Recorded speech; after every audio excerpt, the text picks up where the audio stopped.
All right, we are live, people. Let's set this up in the group, and then we'll be on our merry way here. By the way, if I keep looking over there, it's because I have TikTok going on a live feed as well. So just FYI.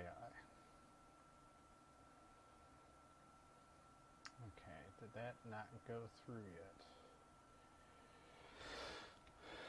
Let's see. Yeah, everything's live. Okay. What's up, Matt? Oh, there we go. There's the feed. Share Marcus announcements.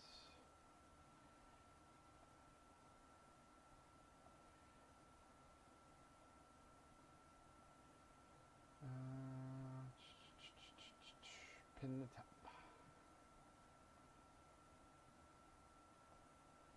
Okay.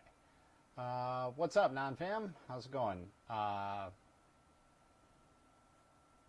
What's up, Darren?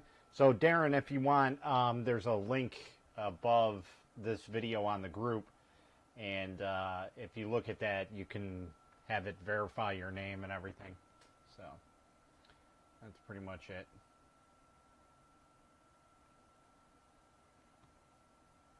All right, let's give it a couple minutes to get some people in here, and then we'll start unboxing the Magician X by Mingda.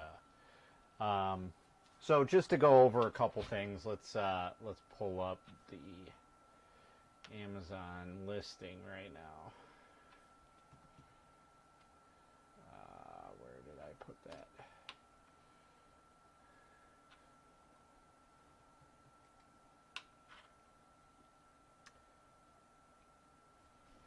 What's up, guys? How's it going?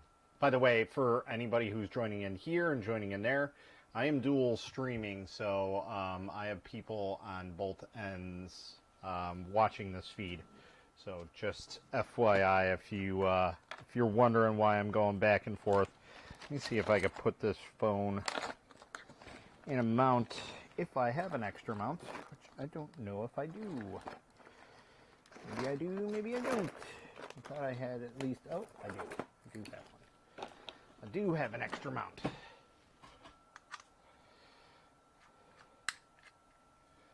All right. There we go. Ah, there we go. All right. What's up, Allie? How's it going? Here, let's put you guys on the side here. How's it going? Hopefully this'll work okay.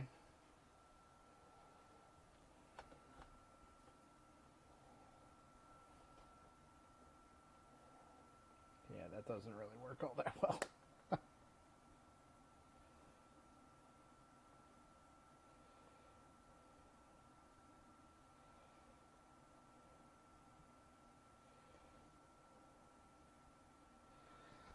There we go. Trying to figure out why your videos, YouTube even, only play audio through my left speaker and not my right. So you must be the one who was talking to me, DJ, on YouTube. Just FYI, that was because I had OBS locked in, and basically it was not on stereo, but now it is. So this is not on OBS. And I did include stereo on this, so it should be good. So, just FYI. Oh, it's not. Okay. Yeah, not sure what's going on, but this should be working perfectly fine. But the other videos, that's probably because we were in mono. So, good working on my Captain America helmet. I'll be unboxing my second printer Tuesday. This is probably like, I don't know, maybe my 60th printer that I've unboxed. Give or take. So on screen, it's been, I don't know, quite a lot. Good morning, Vincent. Are you back in action with your computer? What's up, buddy? All right, so we'll give it one more minute. We'll do it at 1:05. Gotcha, at least I can hear now. Okay, cool. Yeah, so hopefully the next video that you see on my channel, on my YouTube channel, you guys will hear in both headsets because, yeah, there was an issue with mono. I apparently had it in mono. I don't really know too much about OBS, so, but I finally took a little bit of extra time one day and recorded everything, and now this mic, the lapel mic, seems to be very, very loud and omnidirectional, so very, very good. Stripped my server and made a Windows PC out of it for now. Oh, well, hey, as long as it works, you know, I guess that's good enough. All right, without further ado, let's get into this. So this is Mingda's new pride and joy called the Magician X. And basically, from what I can tell, it is probably by the same manufacturer that makes the CR6SE and the Anycubic Viper, which is right there. The reason why I say that is this is a very similar setup to those. And in fact, it's even kind of closer to the Focus Odin 5. So if you guys know that printer, this is going to be a very similar printer, but you know, it does have some extra goodies on it. So just FYI. What's up, Mika? I'm actually surprised there's this many people in here at this time of night. Let's see.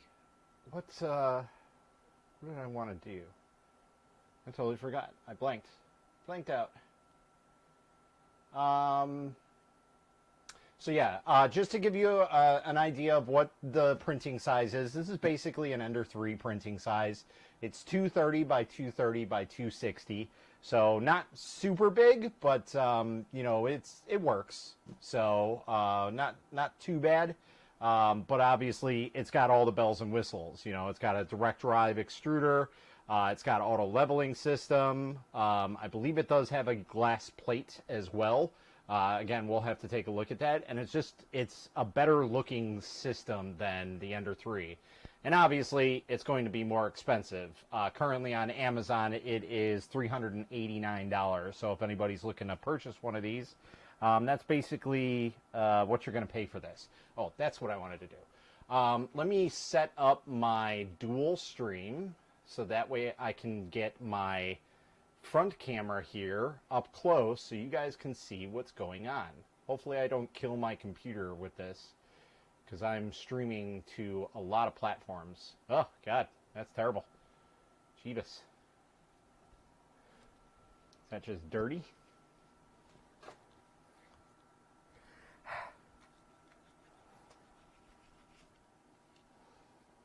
There we go.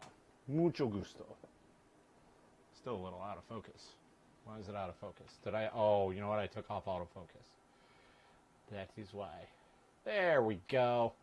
All right, so let me add this into my stuff, and we'll get it all set up here.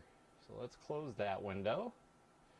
Let's do a share screen. So let's go and pull you guys over here, and we will share our screen. Uses a resin printer for a webcam stand. Yeah, technically, yeah. It's because I have too many of them here, so you know that's basically the gist of it. So let's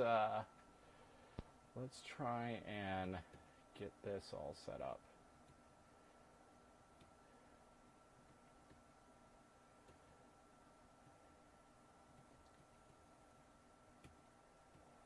There we go. That's better. Now I can go back and forth. I really need to invest in a like a switchboard thingy. But anyway, let's get into this and see what it's all about. So right off the bat, pretty nice packaging.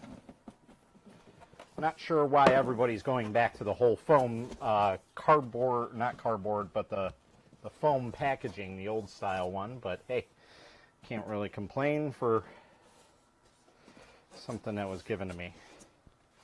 Okay, so we have our basic setups. We have a bag, and it's actually got a wrench in it. I'm amazed. Zongong. So we have a silicone sock, which that's something you don't see included with a printer. Our USB drive looks like a nozzle, some Allen kits, our screws, and our instruction manual. So we'll set that off to the side, see what's going on with that. Trapdoor for maybe the electronics. That would be cool to have an easy access for it. Our power cord, which we are not going to utilize. I already have one set up, but nice that they include that. A little more sturdier filament holder. I like this. So we'll see how this mounts. That's what I'm more or less concerned about.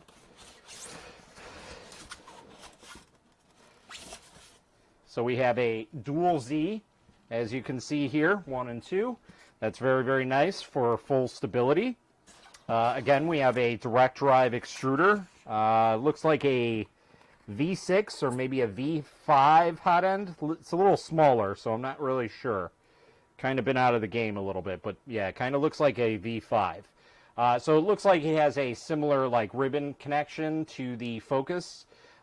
Basically, you're just gonna, input that in with the little connector there, if you guys can see it. All right, let's set that off to the side here. We'll get this other layer out. Okay, so it does have a glass bed, like I said. And that's pretty much it, just 2 parts. That's it.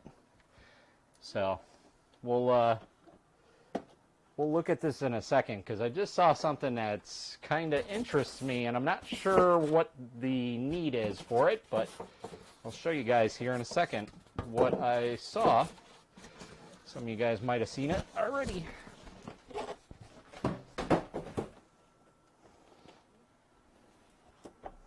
Yeah, this table's seen better days.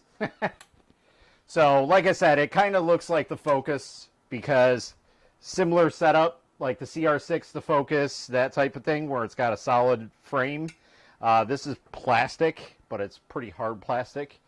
So we'll have to take a look at that. Similar setup, though. All right, let's see here. Can't wait to see it. Cool. By the way, for any of you guys that are watching on TikTok, we are currently live on YouTube, on my Facebook group, and everything like that. So if you guys want to head over there and chit-chat, it'll be easier to read your comments on that. So, and by the way, for you guys that are watching on the other streams, if you see me look down and I'm talking to something else, it's because I'm talking to my phone. So, 2 ports. Wow, that's pretty awesome. Yeah, that's... that we'll have to see what's going on with that. I don't really know the reasoning behind it, but hey, I don't know why I just opened that bag like that, but whatever. It's not like we're really going to use that bag. This comes with a little bit of gray filament. I think this is like 50 grams, if that. So not even enough to do anything, which is fine because we just got some Amazon return filament from a company called Yusu. And one of the boxes that they sent us has a bunch of 250 gram spools. So, and there's various colors. So we can test that out and see how terrible they are and how waterlogged they are and whatnot. So just checking this out. I think there's a silicone sock on there, but let's take a look. So there is not. So that's a pretty small heater block. But we're going to go ahead and put... This is kind of an oddball. I think they meant to put that on beforehand, because there's no way to get the silicone sock on the hot end with the heater cartridge and the thermistor on there. So yeah, kind of pointless for that. I mean, I can always make slits in it and connect it that way, but whatever. Good to see you live. Hey, what's up, Mike? thanks. Let's switch back over to our main. Let's do this one. There we go. Is that a little bit better? Or you guys want do you want the front facing camera? Do you want the overview? You know, the one that's closer. Let me know. Let's see here. Invite. I'm just checking some comments here. Can't wait to see it. Hey, how's it going, Angel? Okay. So yeah, let me know if you guys like this view or you want the one that's, you know, set up on the resin printer. Because I can do either or. It's not the end of the world. It's just the one in front is a little bit closer, and I'll be working over here. So maybe I will switch it back actually. So there we go. We'll go to we'll go to our full stream. So there you go. I'm kind of like ghettoing it. Anyway, let's get to it. So we have our body. Obviously, it's a two-part system. Like I said, it's almost identical to the Focus. Oh, okay. So right here, there's a little tray. So instead of having like a pull-out tray, it's actually a tray on the top. And I don't know. I'm kind of so-so about it. It's not the end of the world. It's kind of nifty. So we'll put all the tools and everything in there. So I actually kind of like that design. It's not the greatest. I kind of like the pull-out, but what's cool about that, this one over the pull-out, is the pull-out can break over time, or the magnets go bad, or whatever inside, whereas this is just a clip. And if it breaks, you can just 3D print a new one, and it'll take almost no time to reprint. So that's kind of nifty. We have a spindle here for belt tension, so that's kind of nice, and the belt is pretty tight. This is feel how our stuff is moving, so that's pretty good. No bad wheels. Very interesting connector here. I don't really even know how to say this. It's like a giant JST connector, but they did a nice job here. They have like the little Mingda brand to cover the end of it, that's kind of nifty. It's not something you see every day. I do see that it is a single polar. Let's see if we can move you guys down a little bit.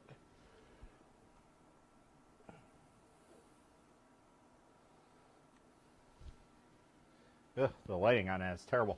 So it is just a single polar system, whereas like the CR6 and the Anycubic are dual. So basically the Z comes down and it triggers on both sides. This is just single. It's not the end of the world, but that just is another step to allow the dual Z motors to properly align. But again, it's kind of like a mood point. It's, you know, it's not something that's absolutely needed. It's just kind of like an extra, yeah, that's nice to have. In terms of setup here, pretty much we slide it right in here, which I like because they have little guides. Now, will they line up is the million-dollar question, which, as of right now, they're kind of hard to slip in there. But there you go. That's it. It's together. Pretty much, we'll just, yeah, exactly. You can't really access it. Well, technically you can. So look, we'll just pop it up here, and it just pulls out. So you can still grab underneath here. You just got to... If you have fat hands, yeah, you're probably not going to be able to get in there. But it'll still come out while it's still working. So, not the end of the world. Again, it's a whole preference thing. So, it does slide in, so it's pretty much ready to rock and roll. We're just going to tighten down the bolts. It looks like 2 pieces of M25. And then, so 2 M25s. So, it's a singular pull. So, I don't really know about that one, but I kind of get where they're going. So, it's a single screw at the bottom here on each side, and then it's 2 screws on each side. So, it's 3 per side. 2 on the corners and 1 at the top. And they are pretty thick screws. So, I mean, the bottoms are 25 millimeters, and the sides are 20 millimeters. So... yeah, not too bad. It looks like the LCD screen is the same setup as the Focus. So,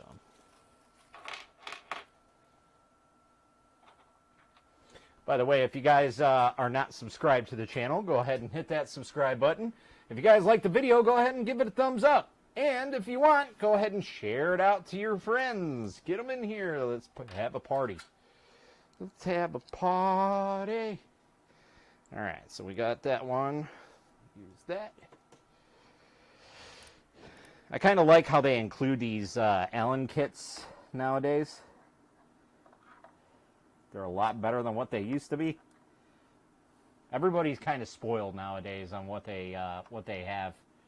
You know, back in the day, for all you OG people, you know, you guys know exactly what I'm talking about. Like the stuff that we had to deal with. I think I'm in the socket. Can't really tell if it's biting. Oh yeah, there we go. So we're not going to tighten that all the way down because I want to get these side screws in too and make sure that they go in right. Ooh. I'm not too sure about the size of these screws though. Like they're long screws, but they're kind of like a thinner screw, which I'm kind of so about.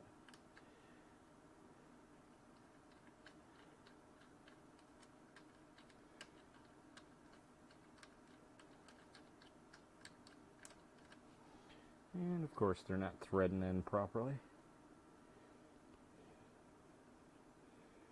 Should really get my automatic screwdriver in here. I might have to lift this up a little bit. Let's get our flashlight in here. Make sure these are lined up.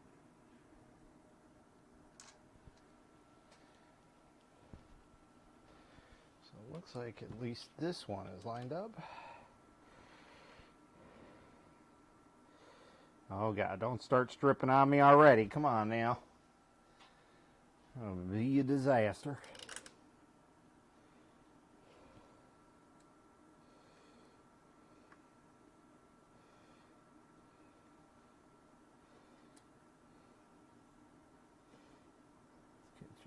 Seat it in there as best we can. Okay.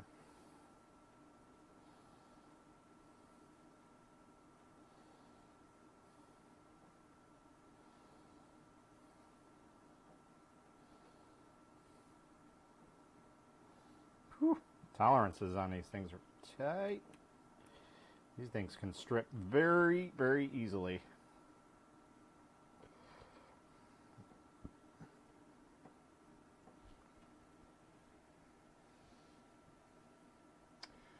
The make and model is the Mingda Magician X. There is a link in the description of the video if you decide that you want to purchase one of these. It is an affiliate link on Amazon. The current price is $389. We have a dual Z access, 230 by 230 by 260 build volume. It looks like a direct drive extruder with a possible V5 hot end, so pretty nice hot end. And it does have auto leveling, so some nice features that we have here.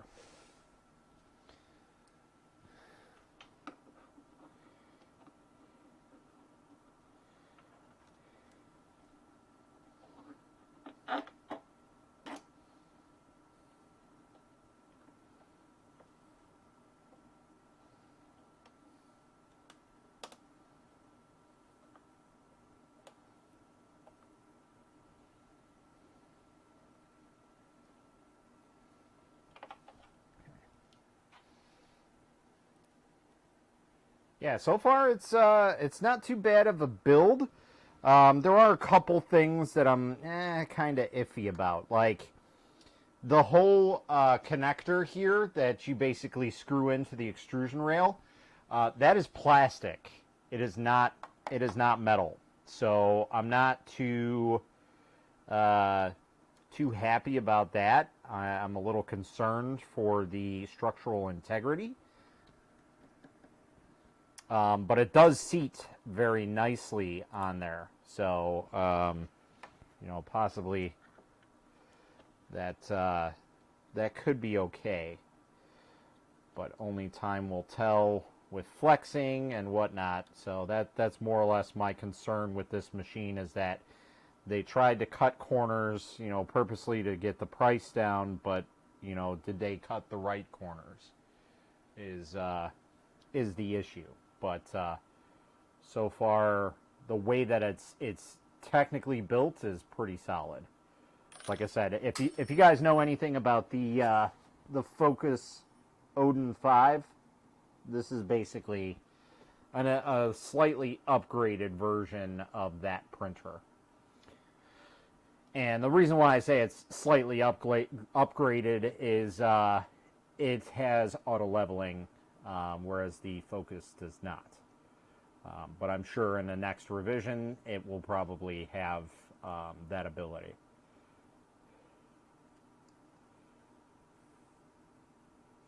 But for the price, I mean, it's pretty much what I think the Focus is $300. So for $90 more, you get a auto leveling system, and I can't remember what type of hot end the Focus had. I think it might have had a little better setup.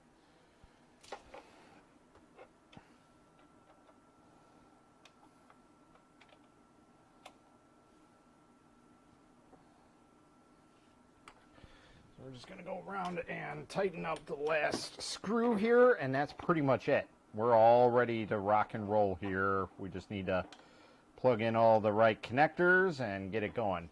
I will say that, you know, another main concern of mine is the connector for the hot end.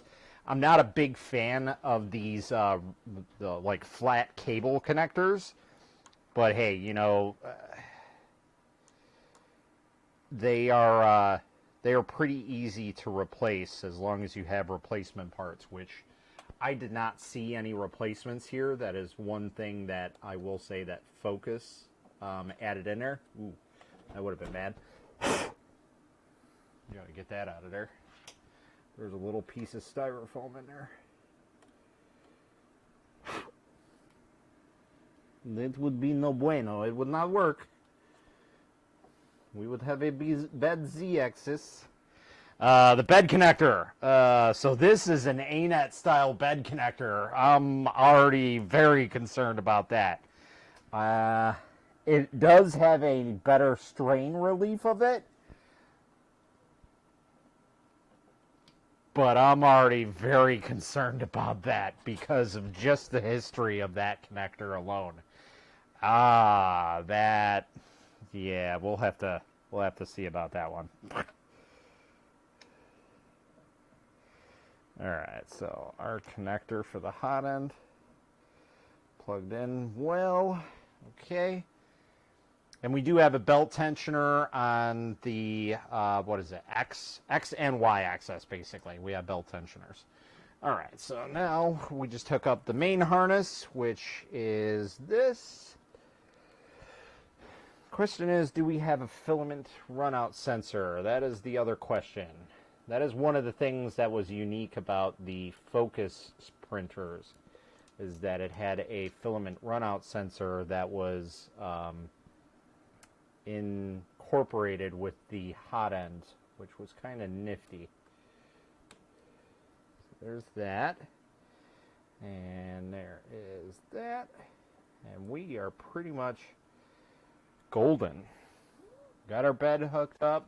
We just need to remove the crappy sheet from there. Let's check our power rating. That is one thing we will check right now.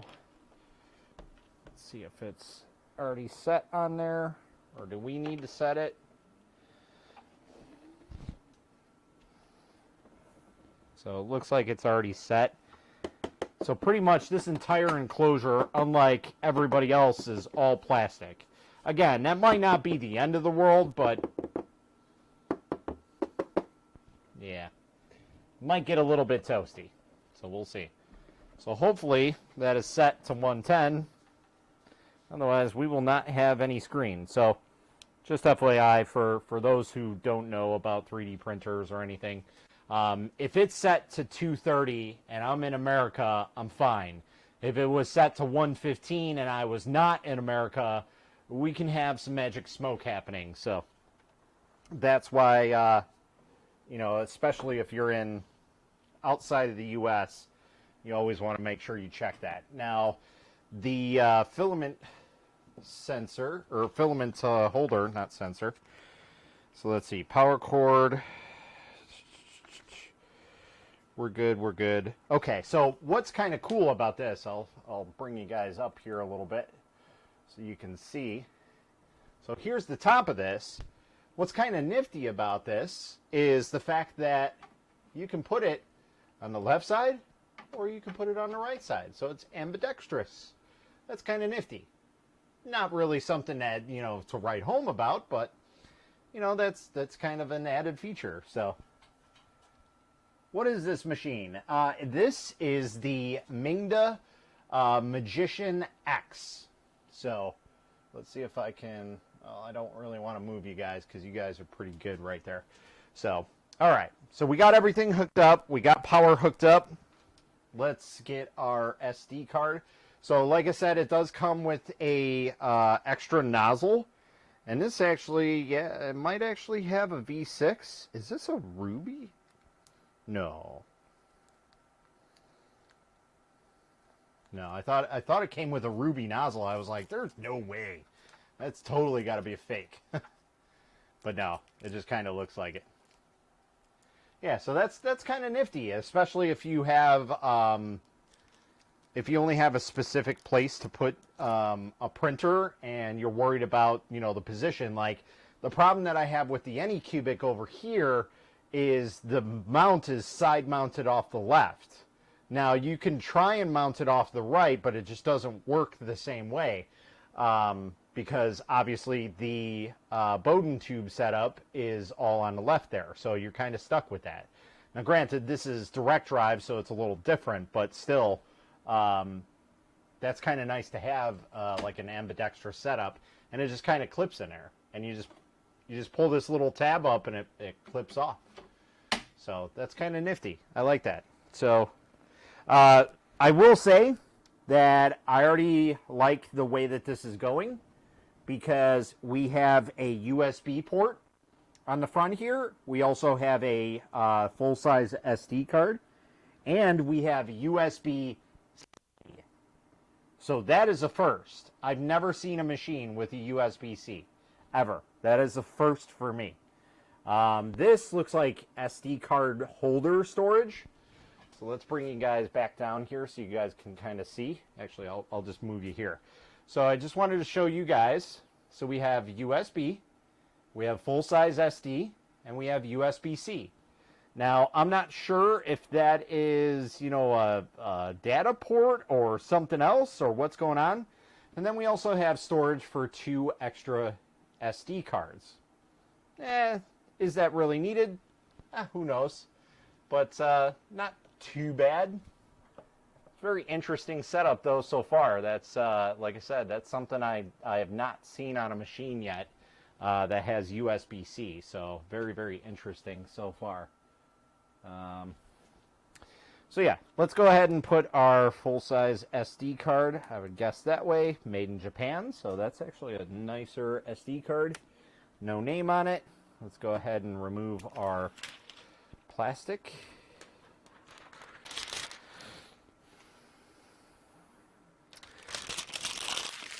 Okay, pretty much all that can go.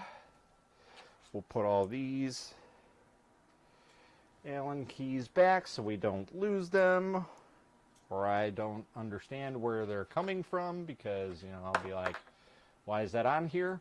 So, all right, so I didn't hear any fans come on, so that's kind of a good thing, I guess. Let's go ahead and let's do a preheat. So we have preheat for PLA. Let's bring you guys forward here. So, God, terrible lighting. So we have preheat for PLA. That's 210 and 75. That's pretty high. I would say 70 for a glass bed would be good. ABS, which is 255 and 95. That's a little low for an ABS bed. And then 220 and 80 for TPU. I am surprised that they don't have a PETG setup.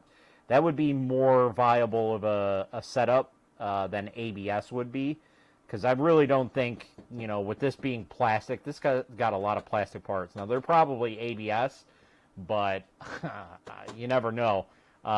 Printing ABS, you definitely need an enclosure. You can probably get away with printing ABS on this, but the problem is while it may look good, the structural integrity will not come out as good if you are not printing in an enclosure. Now, it also has both here, so I'm not sure what that is. I guess you can manually set it to whatever you want. Okay, so settings. Okay, so we can change the actual ABS. So I wonder if we can even change, like... Yeah, we're not going to do that. We're just going to go PLA. We're just going to heat it up to PLA right now. How about auto leveling? Yeah, so it does have auto leveling, so we're just gonna heat it up right now, and we're basically going to go that route. So let's go ahead and heat it up. So right now we're setting it up. It's at 210 and 75, so we'll let that go. We'll just kind of go through the menu a little bit. So here's the auto leveling. There's the print, so we'll check that in a second. So we have our moving access, so let's go ahead and check this out, make sure everything's going. Okay.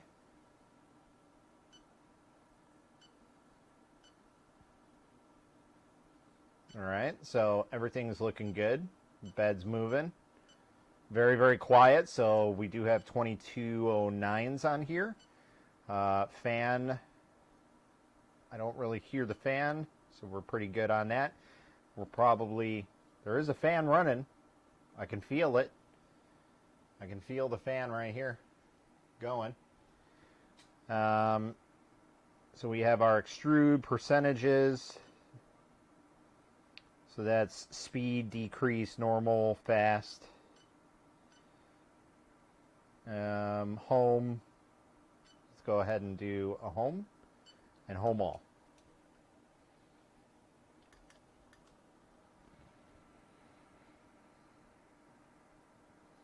So let's see if there's like a auto bed leveling light or something like that, or if it's just going to base it off of the switch there.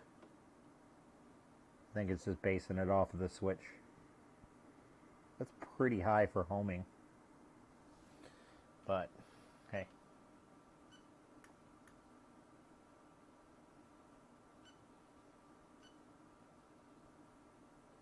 Okay, so we have to wait for the hot end to get to 150 and the bed temp to 50. So we'll put you guys back up here really quick. Just kind of get you all set up here. All right. So again, like I said, we maybe we'll use, which one is this? Should we use some used rainbow filaments? I just got this in. Should we see if it's terrible right out of the box? It looks kind of pitted. But I mean, it's tightly wrapped. It's not bad. But like I said, it is used filament. So let's see how bad it is. Oh no, it's good. It just probably didn't have the right temperatures for it. So let's go ahead and we'll use this Yusu rainbow filament.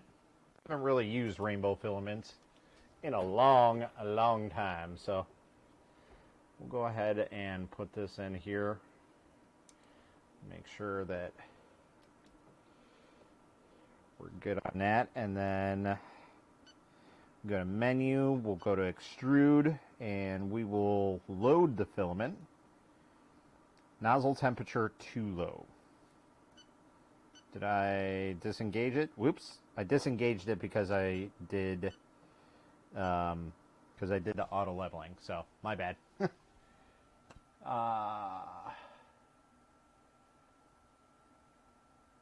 Oh, what's up, Jerry? How's it going, bud? Yeah, how about auto leveling? So yeah, we're going to take a look at that right now and see how it goes. Right now we're heating it up to 210 and 75 on the bed, and then we're going to see about auto loading it, and then we'll see about auto leveling. We'll do all of our stuff that we need to. Let's go ahead and look at our print. So we have the ability to do a U-disc, which I absolutely love because, well, obviously I use a lot of resin printers, and, well, I have a lot of U-discs or USB drives around here, so that's kind of nice. So we have a deer, a monkey king, and a vase. So what should we print? Should we print the deer, the monkey king? It says 2.5 hours, or a vase. What test print should we do?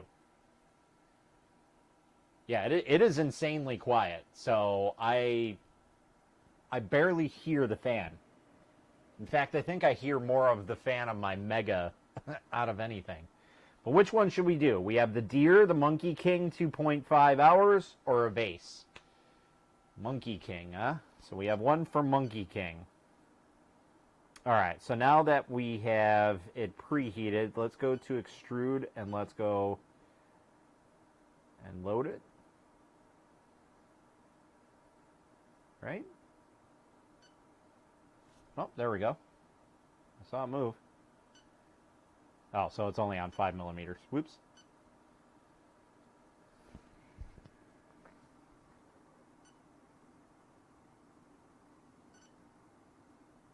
Push out that old filament. So it does have an auto load feature, so that's kind of cool.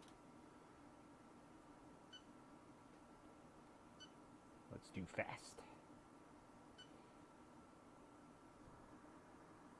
All right, so we are extruding. It looks like they were using black for the other thing. Vase would be faster, maybe. I'm not sure. I'll be honest. I don't think I've ever done a vase.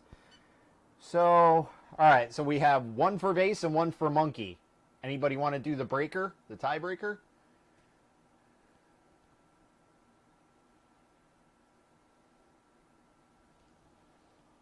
Or somebody want to throw the wrench in there and, you know, want to do something different?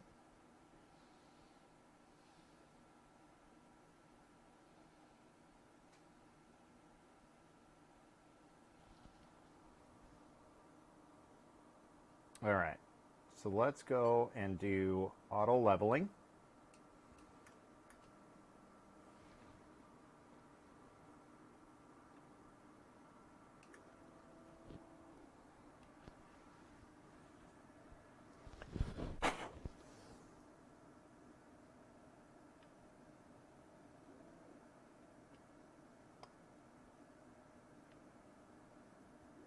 So it is a 1-point level system.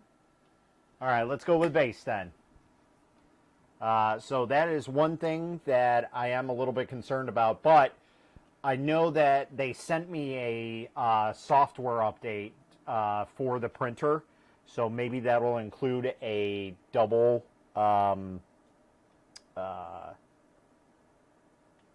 double point, because right now it's a single point, and while that'll get me some settings, I won't get the most accurate settings on it. So I'm a little worried about that.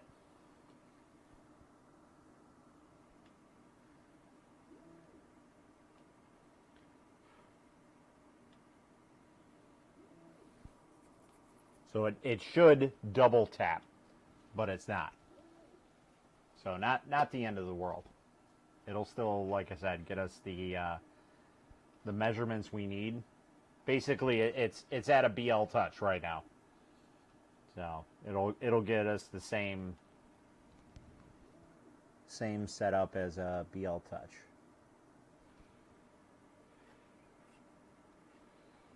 All right. Bilinear leveling done. Click to resume. Okay, so now we are going to do a vase.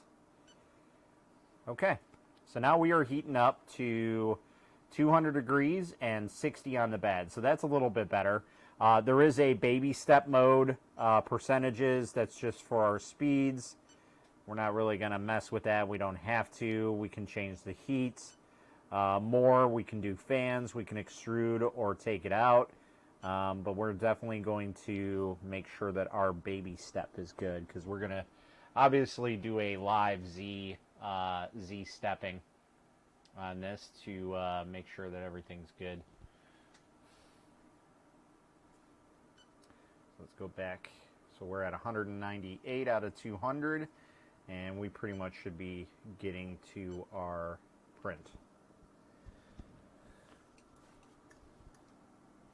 Where's my flashlight?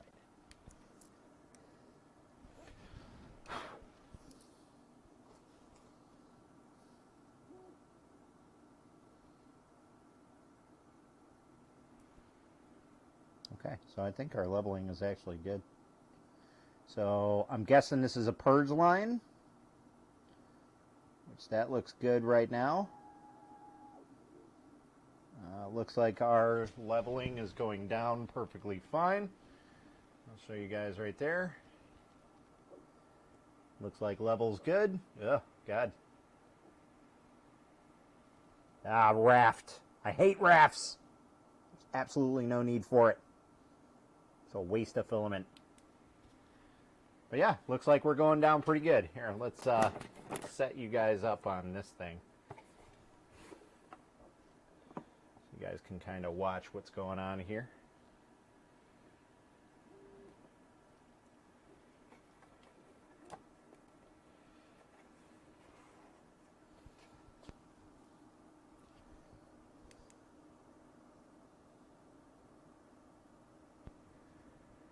Yeah, looks like we're doing pretty good.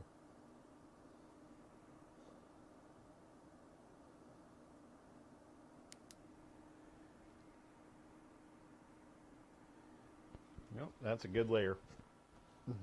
Usually I have issues with these beds, with adhesion. But since we got a raft going down, it probably won't be too bad. Now, unfortunately, it doesn't tell me how long this is going to take, but we're already 3 minutes in, we're at 0%. So, obviously, we're just going to let it go. What's up, James? How's it going, man?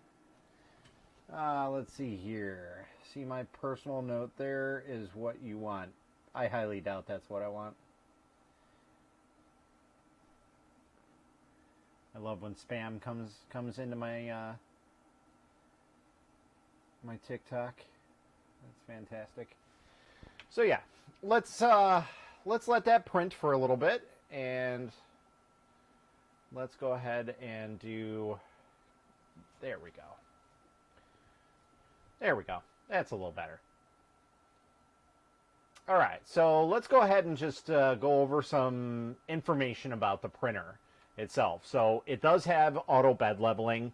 Again, I think that's more or less based off of the Z switch that's on there. It is a... I forget the name of it, but basically it is like a laser switch. You're starting to see a lot of printers with it nowadays. But as of right now, I mean, the printer itself is pretty solid. All the belts were tightened out of here. None of the wheels are binding in any way, shape, or form. Like I said, very interesting to see a USB-C connection on a printer, as well as a USB input. There's only one other printer that I know that's on the market right now that has a USB input, and that is the BQ-B1 SE Plus. So that's kind of a mouthful to say. So yeah, optical switch. There we go. Thank you very much. Terrible. The base included with the Mingda D2 took 3 hours and 24 minutes. So it's probably the same type of print, just on a smaller scale. Let's get you guys over that way. There we go. That's mucho gusto. All right. So like I said, the build volume on this is going to be 230 by 230 by 260 millimeters. So pretty much an Ender 3 size, maybe slightly smaller here and there, by 5 millimeters all around, but it also has 10 millimeter height on the Ender 3. again, this is much more expensive than that, so you know you got to kind of take it on what you want to buy with it. So, auto bed leveling system with a high sensitivity sensor. The intelligent leveling system can automatically adjust uneven hotbed using matrix 16 point, which again I wish was a double pointed system instead of the single, but obviously the single works just fine. It's just the double makes sure that it is 100% accurate. Let's see. Ultra silent motherboard with TMC 2209, so that's kind of nice that it has the newest silent drivers on it. Upgraded fans for the extruder and modular and mechanical structure. You will not hear annoying noises. I will 100% agree with that one. I cannot hear a thing coming off this printer right now. Like, I could just barely hear the first layer fan going now. That's it. So this is a very, very silent printer. So for those who need printers that are running throughout the night, that are next to you, by you, close to you, in another room, you know, that's this is definitely a printer that you want to be looking for. A 3.5-inch color touchscreen. Like I said, it's pretty much identical to like the BQB1 SE, the Fucos Odin. It's actually a little bit better than the Focus Odin in terms of, you know, how it looks. The Focus is a little bit more like retro look, I guess you could say, which I'm not going to judge it on it. I personally am not a big fan of the touchscreens on the FDM printers, but hey, you know, they're starting to get a lot better nowadays than what they used to be. They're more responsive, far more responsive than what they used to be.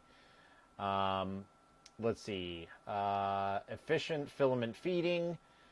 Built-in double-gear direct drive extruder. Obviously, it's just going to be a low-grade dual-geared extruder. So, obviously, you know, that's probably something we're going to have to replace down the line. Again, that's kind of typical with these budget machines. It's not the end of the world, but that's something to just keep in mind.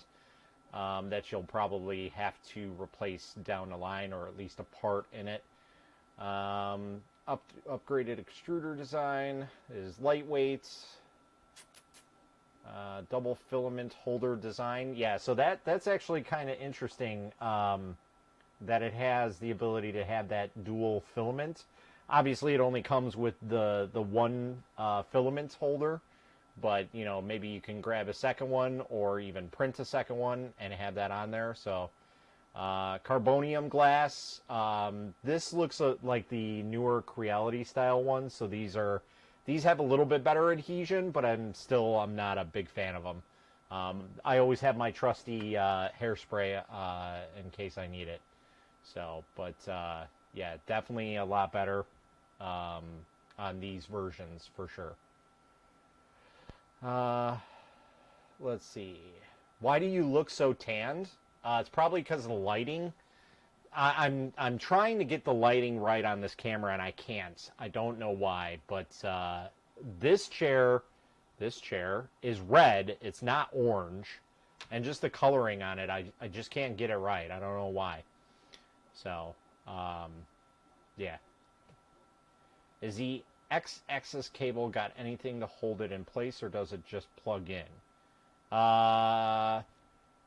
X-axis. You're talking about the bed cable? Sorry, I always forget what's X and Y on a printer. So you have to say like, hey, the X bed connector. Yes, if that's what you're referring to, it does have an ANET style connector, but it does clip into it. So that's kind of nice. And then the connector here, that clips into the side of the hot end here. There's nothing to really, there's not a clip itself. It's just kind of like a PC connection. That's it. Yeah, so the extruder cable. So yeah, it's just a PC style connection. It just slips in there. So the possibility of that coming out is very, very good. So you definitely have to be aware of that connector for sure.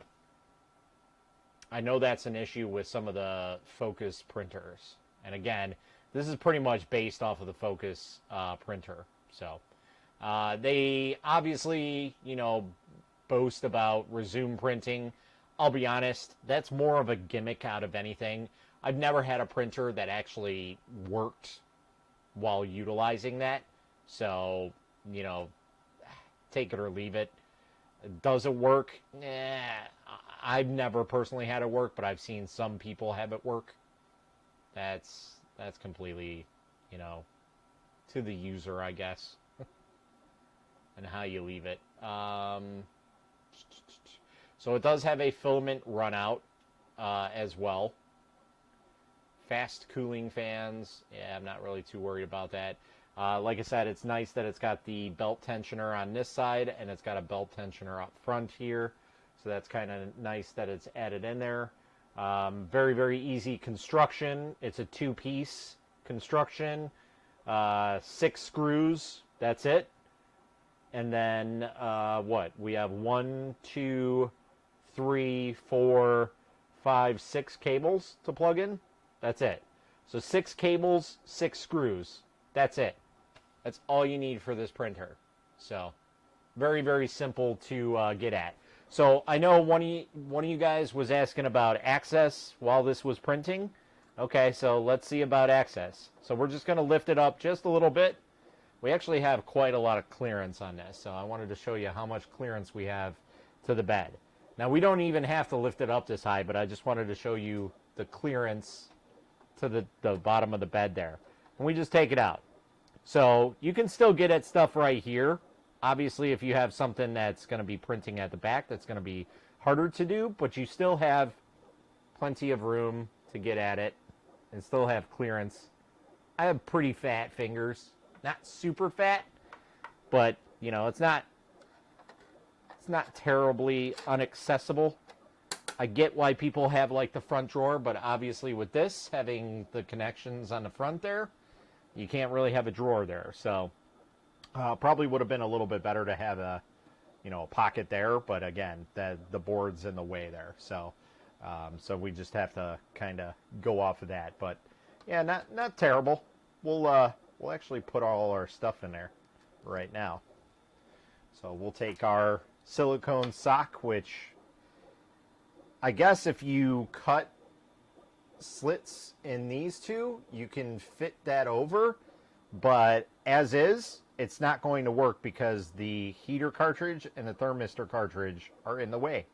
So you can't really utilize this unless you snip this and snip that and just kind of put it over.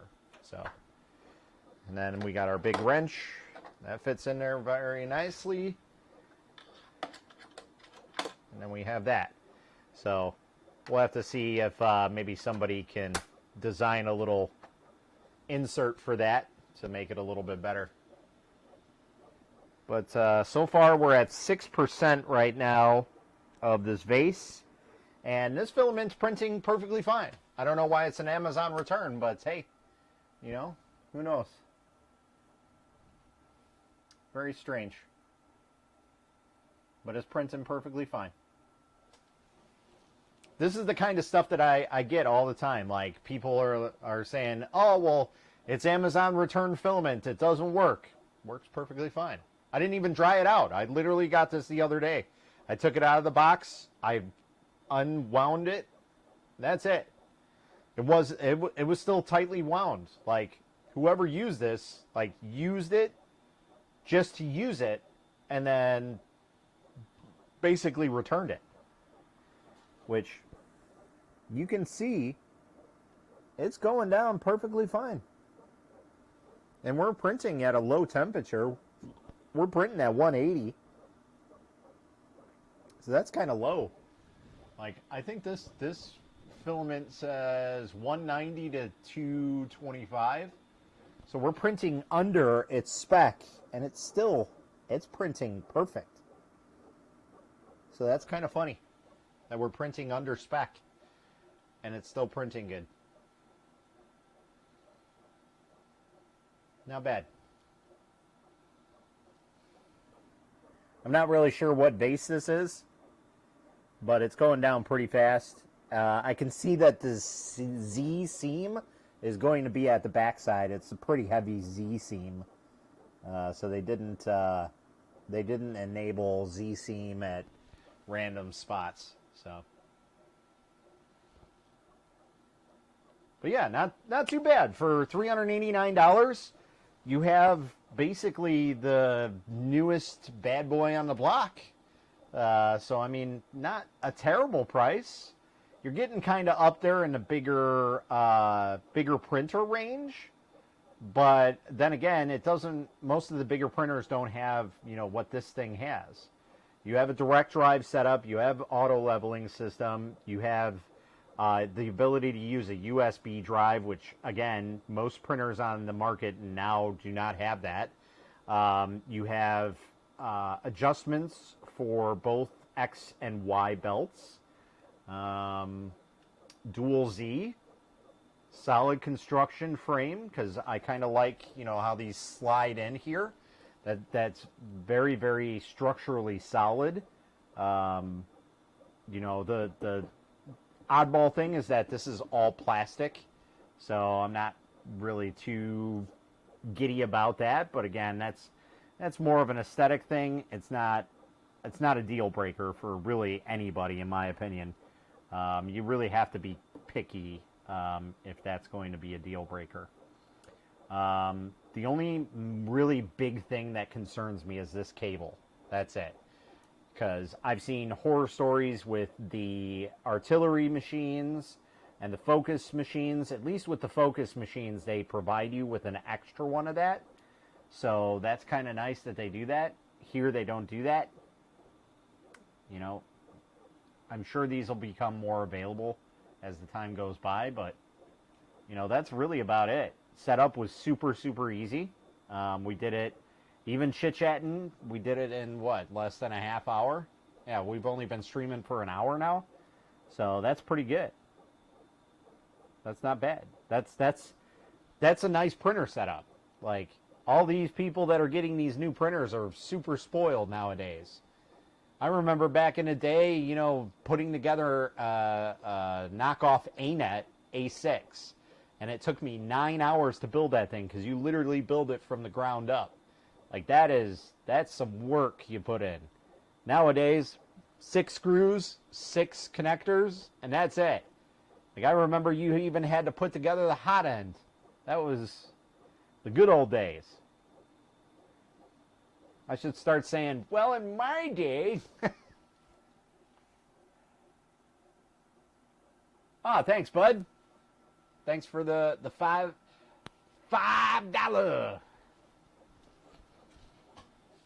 I think I got a total of, well, now it's $5 and $1. Or £1, sorry. I think it was that James sent me the last stream that we were doing. But thank you very much. By the way, I will be getting on your stuff probably either after this stream or sometime tomorrow and get you all that stuff shipped out to you. And we'll get you all situated. So I do have the bottles of resin. Oh, that's where all my stuff is. I was wondering, because I'm like, I cleaned up down here before the stream, and I was like, man, I'm missing some bottles of resin. And now I just realized, not only am I missing some bottles of resin, I'm also missing some filament, and I'm also missing an entire resin printer, a brand new resin printer. So overall, do I like this one? It's much better than the Mingda D3 I had. One thing I wish it had was a flex plate. That's just my personal preference. But all in all, right out of the box, this is not a bad machine. Again, my concern is this connector, but that's about it. Everything else was working perfectly fine. The touchscreen is not bad. Like I said, I like that it has a USB drive input. I like USB drives over SD cards, but it also utilizes a full-size SD card, not a micro SD card. So it's almost impossible to lose the data on this stuff. So that's kind of nice. But that's really That's my only like quirk of this entire machine is that connector here. So, but I can deal with that. For 389 bucks, that's a pretty good deal. It's got auto leveling, it's got a filament runout sensor, it's got direct drive. So all those people who want to utilize TPU, yes, TPU, that's the only reason to go direct drive. Serious, in all serious. It's the only reason. It is not faster in any way, shape, or form. You can basically speed test a Bowden setup versus a direct drive, and they are exactly the same. So you can get them to work. But, you know, for all those people that want it, hey, by all means. So, like I said, I believe this got a V5 hot end. Might even be a V6. I'm not 100% sure. It looks kind of small to be a V6. So I'm guessing it's going to be a V5, which that's pretty much almost the same. So, not too bad. I like that type of hot end. I wish it had a volcano style hot end, but for the price, that's what you would expect for something like this, is a V6 or a V5 hot end. So, but yeah, overall it's not too bad of pricing and what you get, easeability. That's basically what you're paying for. You're paying for everything to be set up on here ready to go. So, again, this would be up there with the Focus Odin 5, the Anycubic Viper, and the Creality CR6 SE. That's basically, all these machines are manufactured by the same company. They're just rebranded and they put their own little touches on it. So, but for the most part, they're all the same type of machines. Like, you can clearly see that this is almost identical to a CR6 SE with the, what is that, 2040 extrusion that's on there. So, just joined. What are we talking about? We're talking about the Mingda Magician X. And for all you people that are joining, yes, that is the Magician X. But look at this. Is that a USB-C port? Yes, USB-C. So that is a first for any machine that I've seen.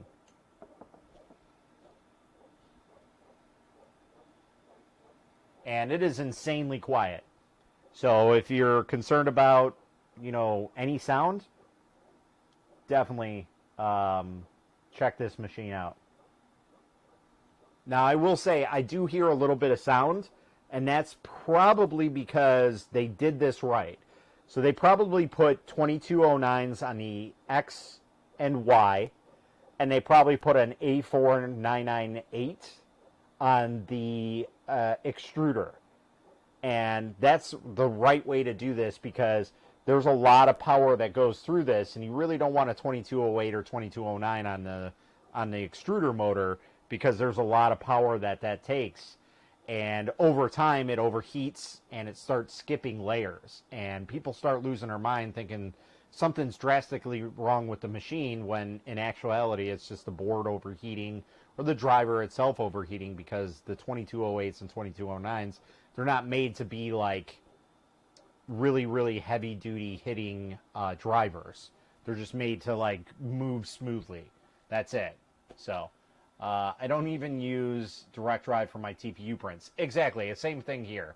I have the Anycubic Viper back there, and I use that for everything. I use TPU, and I can't show off the print because I will definitely get demonetized for this. But yeah, definitely, definitely can use any setup for TPU. It just makes it a lot easier. That's it. So, let's go to, where do I have to go? Studio.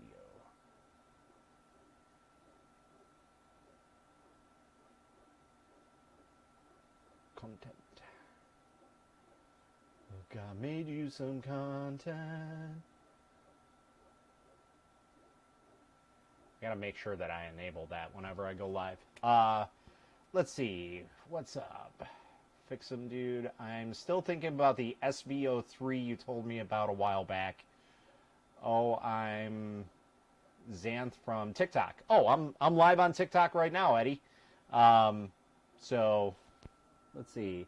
Would this be a good machine to run flexible parts? Yes, we were just talking about TPU. That is flexible filament. The direct drive system is a better system for TPU. It's not needed, but it just makes it a little bit easier to tune it. Like, the issue that you have with TPU is stringing, more or less. So direct drive systems just make it a little bit easier because your retractions can be much quicker.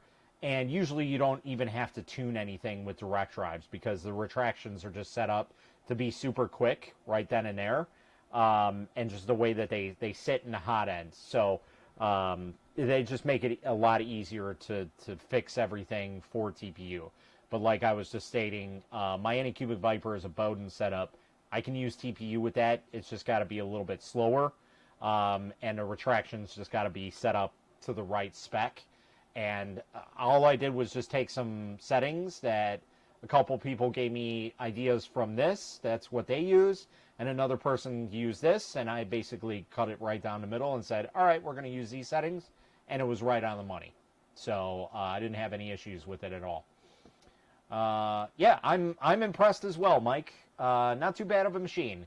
Price-wise, yeah, it's getting up there, a little pricey. But since it's under the 400 range, that's not too bad for what you get. Like I said, direct drive, auto leveling, filament runout sensor, touchscreen, USB ability, full-size SD, USB-C connection. So, I mean, all in all, it's not bad. And then for those people who like the glass bed, you know, I know mirror, it was always my go-to. I really liked mirror because the bottom layer just looked awesome on it. I absolutely loved the bottom layers on mirror.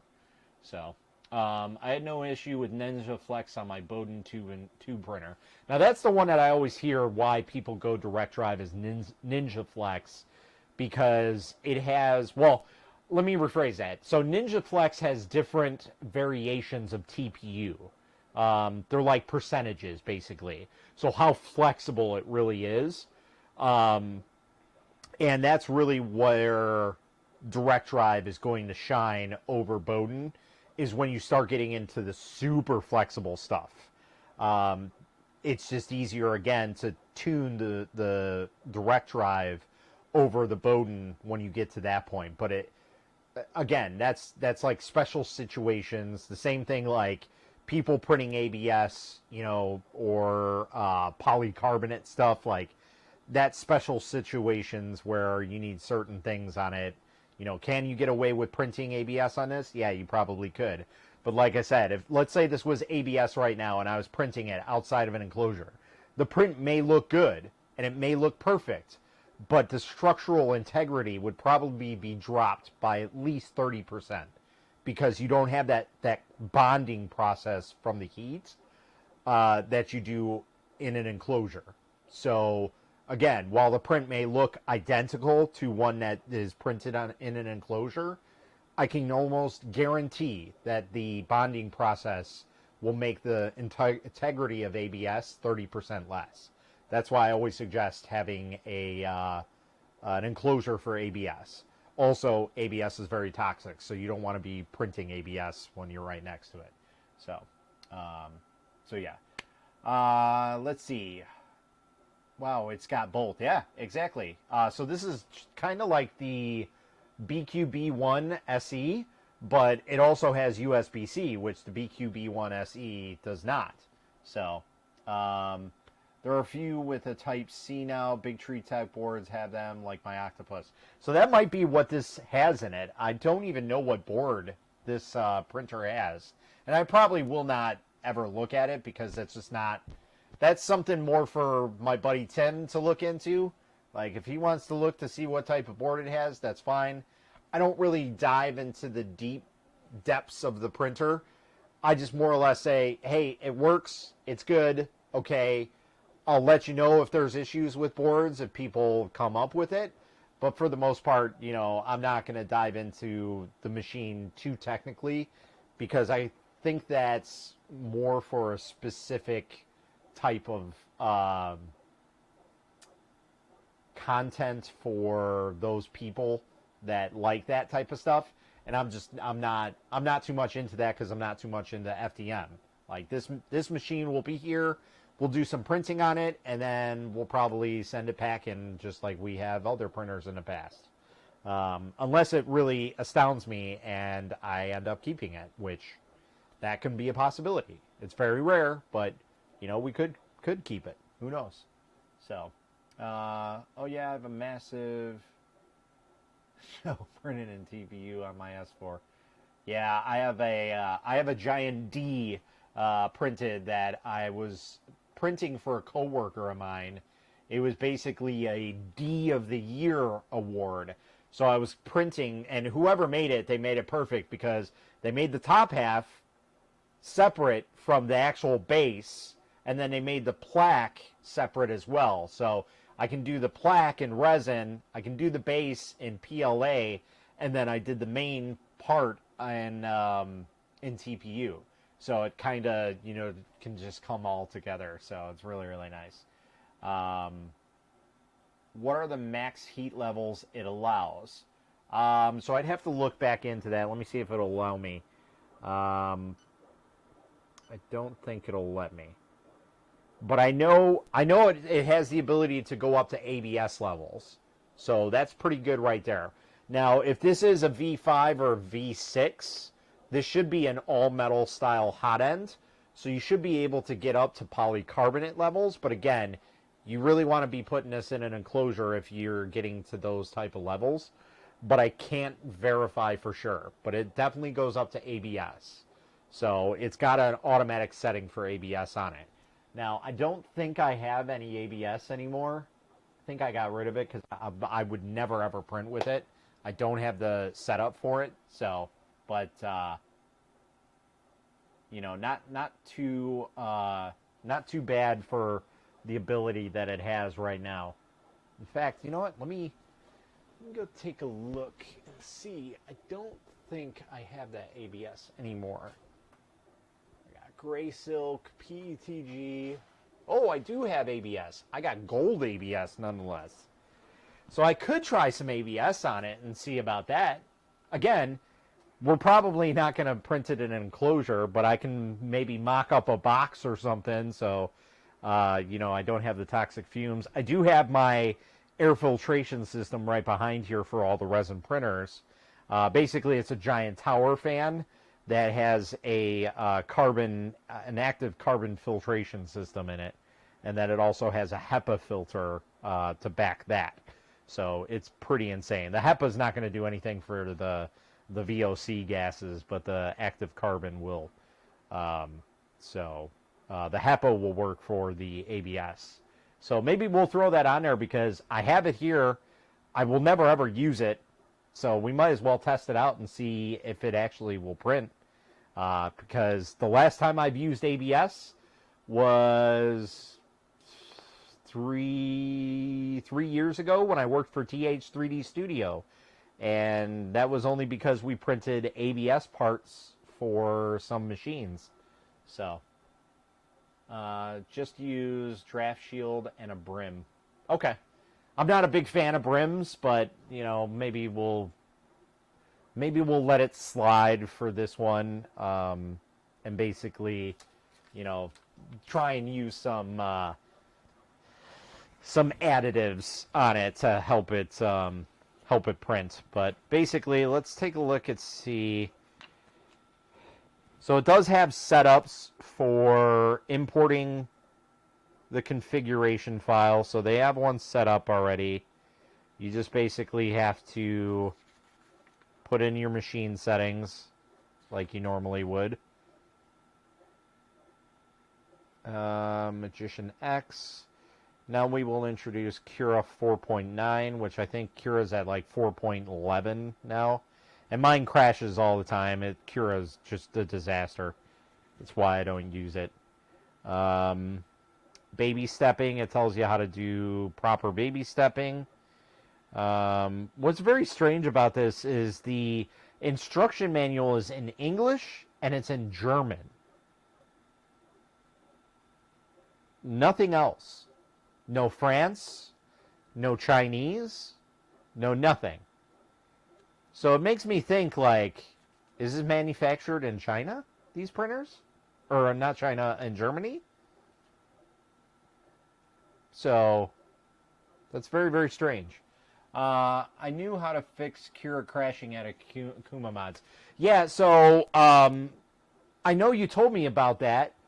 We did it on a live stream. Let me minimize this really quick so we can just kind of go on here. Okay, so I'm gonna open up Kira, and I'm pretty sure it was like the when you open it back up setting. So here we'll do this full screen, okay? Things that make you go, Now, again, I know that there is one company that makes all these printers now because they were all the same printer. So last time we talked, Kieran, it was, Configure Kira, General, and then this one was the one that we unchecked. And it's unchecked, but it still crashes now. So I don't understand. So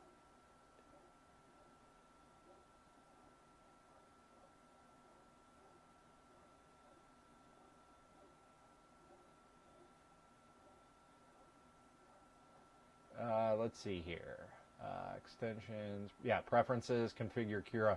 Yeah, so I don't understand. So, like, all right, we have this unchecked, right? Let's go ahead and open. Now watch, it's going to make me a liar and not crash, right? Yeah, and you know what? I did restart the computer, so maybe that's what it needed. Nope, it crashed. Yep, it crashed. So yeah, I don't know what's up with it now. It's just being moody. But that's unchecked. That's why I was like, I swear it was that option. Because shortly after we did all that, I had an issue where some Windows update disabled the ability to see all my STL files, like, as a preview. So, like, my folders... So here, I'll show you. Like, since I use resin printing, all my files, you can see all the actual files of what they are. So I can name them whatever I want, but I can actually see what the files are. And that's because they're all based off of Shi2Box. So I have that, and basically I had an issue, and I deleted everything, because I'm like, I installed Cura, I installed this, I installed that, and I uninstalled everything. And then I found out what the issue was, and I was like, really? It was that? And then, yeah, basically I added back Ultimaker Kira. I made sure everything was signed in. We added tree supports and everything. We added manual supports on it. And that's basically it. So, but yeah, I guess it could be that. So it's not the end of the world. I can always just drag and drop it in there. That's what I've been doing for a long time. So, yeah, not the end of the world. What's up, Yurdy? How's it going, man? We're live on the YouTube as well. So if you want to stop in there, I should probably check my battery. 60%. Okay, we're good. So yeah, but yeah, that's basically the issue that I'm having. So yeah, it could be Shi2Box settings. I don't know. But either way, I'm not going to be worrying about it because most of the time I use Simplified 3D anyway. And just because I'm so accustomed to that. The only reason why I have Ultimaker Cura on there is because I had a simple TPU setup for the Anycubic Viper. And basically, everybody uses Cura. So it's just like, all right, I don't remember all the settings for Simplified 3D because I haven't touched the settings at all in 4 years. So I basically took a bunch of profiles, merged them all together, and then called it quits. And I never touched it ever again. I never looked into settings or anything like that. And then I started getting different printers like this one and the Viper and the BQB one. basically everybody that, uses the machines uses Cura. So I'm like, all right, I have a lot of people asking how to do this on Cura, how to do that. And I'm like, it's been 4 years since I've touched Cura, so let's get back into it. So, but yeah, I basically utilize that. I just more or less have Cura to help people with direction out of anything. That's more or less what it's for. So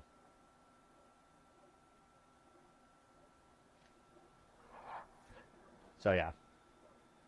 I guess I could uninstall Cura and then reinstall it and see if that'll work.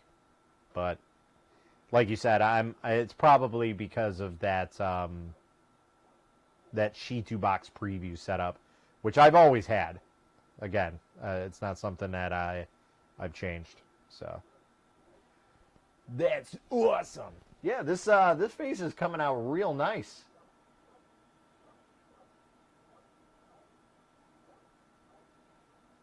So right now we're at 50%. So I think we're gonna probably try and let this finish,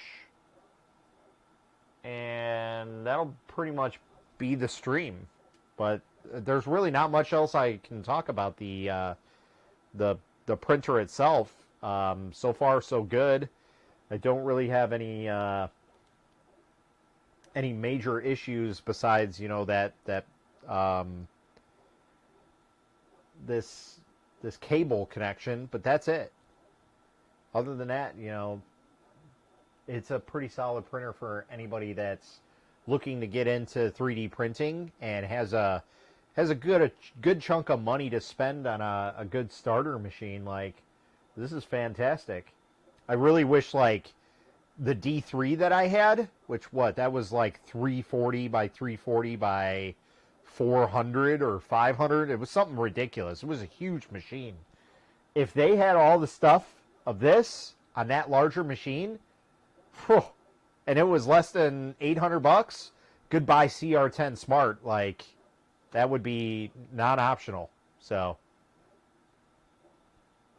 but it's a pretty good machine. So, no magic smoke, first layer sticks, model recognizable. I would call that a win. Absolutely. 100%. So I'm not sure if this is supposed to be like that. It looks like it. It feels like it because it is all around. I don't think that was a shift. But, not bad. I can always throw it in a slicer afterwards and just verify. But it looks like it's just a giant cup, basically. A vase, basically. So, yeah, not a bud. Yeah. I'm going to throw out our, where is that? Invite. If anybody wants to drop in and chit-chat for a little bit while this is printing, by all means, go ahead and drop in. You guys are more than welcome to. Hopefully you guys can see that. I know YouTube kind of blocks that from time to time, so let's go and check on the actual YouTube feed and see if it's on there. Oops, that's not what I want. Your channel. Yes, we are live right now. Oh no, it did. Huh. Last time it didn't like that. Okay, cool. Yeah, so if anybody wants to pop in and chit chat, by all means, hop on in. So, there we go. There's James Rook. Oh, God. Hello. Hold on. Oh, 1 second. I've got echo. 1 second. You got an echo. There we go. That should be better. What are we playing about with? So this is the Magician X by Mingda. Nice. And, it's kind of an interesting machine. I was not expecting to see a USB-C connection on a 3D printer. That's a new one. Proprietary board? I don't know what it's got, to be in all honesty. I haven't looked at it. And I really don't think I will, but Tor was talking about the new Big Tree Tech Octopus boards, I guess, have USB-C. So if that's got this board in it, that's an insane board for this printer. So I doubt it, but you never know. But we also have USB input. We have a full-size SD input, and then we also have USB-C. So Does it have a Type A for like a thumb drive? yeah, exactly. So like for someone like me who has resin printers and I just use USB drives, I can use it. So that's Nice. kind of nifty. I like having that ability. It's something that should have been with 3D printers a long time ago, but hey, you know. Yeah, I think the first time I actually saw it on FDM was the artillery sidewinder. I think that's the first time I actually saw that was the first time that I saw like a full size Type A where you could just use a thumb drive, and then it came with a thumb drive until obviously we started using resin printers, and then yeah. Exactly. For some reason, you are only in mono sound, while Me? this is in stereo. It might just be my really, really ghetto setup that I have here. I don't know. I know a lot of people tell me about that. I'm just using StreamYards. Let me see if I could switch over to my boom mic and see if that's better. You're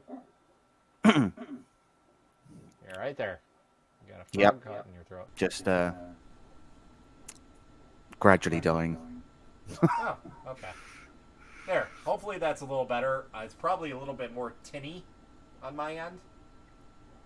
Or more away sounding. But basically, I'm using this, which is a really, really cheap mic setup. So that could be why. Yes, in stereo now. Okay, cool. All right. Well, that's good to know. I do have it set up for stereo mode, so I would hope so. So outside of that, what else have you been working on? A lot of different things. I've been working a lot on the Sonic Mega here. Yeah. I had a couple prints for my coworkers. They're all into like Dragon Ball and everything, so I pulled off a couple prints of Broly and Goku in like his Super Saiyan 4 mode. Yeah. And Broly was my biggest print to date. My coworker asked if I can do one in like 24 inches, which is about 600 millimeters. Mm-hmm. And I was like, I've never done a print that big, and because of the way that he's got his arms stretched out like this, and he's also leaning back, so I'm like, all right, I got to chop the model up, and I'd never glued. Oh, so it was one piece. So like it wasn't like they hadn't separated the arms or anything. Yeah, no. So originally the model was only like 7 inches tall. Right. Yeah. So I sized it up. So obviously we lost some detail on there, and then basically I chopped them up in Shitu box because there's the ability to do that on the Pro version. Yep. And so all I did was size him up to, I think I can fit 550 millimeters on the build plate because his hair like went way back here. And, yeah, trying to get that all set up. So I tried printing them in two pieces, his bottom half and his upper half. But again, since his arms are out like this, I had to chop his arms off. So I did it as close to his body as possible. And so that way I can try and utilize the space and everything. And so, yeah, I basically printed it all. And the first go around, for some reason, I was messing with the Z height adjustments on the supports. And I had it set to 0 or maybe 1 millimeter. So his upper torso molded to the bottom of the raft. Yeah. So I'm like, I can't even use this. Like, trying to get that to set properly on the bottom is nearly impossible. It makes more sense for me to just redo it and go from there. Yeah. And so I'm like, all right, so his arms came out, I had the bottom, and then I didn't save his torso. So I'm like, oh no, I gotta recut everything, and I don't know if the arms that I have are set up. So I reprinted his torso and his arms, and his arms didn't print because I don't know why. I probably did the wrong supports, whatever. But his torso printed, and it was kind of peeling a little bit, so I was worried that it was going to shift. Yeah. Well, thankfully it didn't. Or if it did shift, it was very minute, and it lined up okay. And so basically, I went out and I bought a little flashlight right here, a UV flashlight, and I did my first resin welding on a model. Oh, okay. And my first big model, so it was like 2 in 1. And that's basically what I did. So, so I welded them together. And so I did like a couple layers on his arms because, like I said, they lined up with his original torso, not this torso. So the one lined up almost right. It had a little bit of an overlap, but the one, it like cut off a good portion here. So when I put it together, I probably could have sanded off like the edging around it and it would be okay. But I'm like, it fits close enough. So let's see if I can just maybe like resin over it and basically like smooth it. And that's what I did, and it came out perfect. And I was like, nice. Sweet, no problem. So how did you find the cutting in Shooty Box? Because when I want to do something big, yes, I use Luban. Okay, And so, Luban doesn't just cut, it keys as well. But right. the issue with it is that it's like a grid. Right. So literally you just say, like, this is the size of my build plate. Like, I don't know, everything has to fit inside a 200 by 200 build plate. Creates a huge 200 by 200 grid. Right. And then you can move your model around and everything, and then it will cut everything. It will cut everything up. But it does keys for you as well. Whereas obviously, I'm assuming on Shooty Box, it doesn't do keys, does it?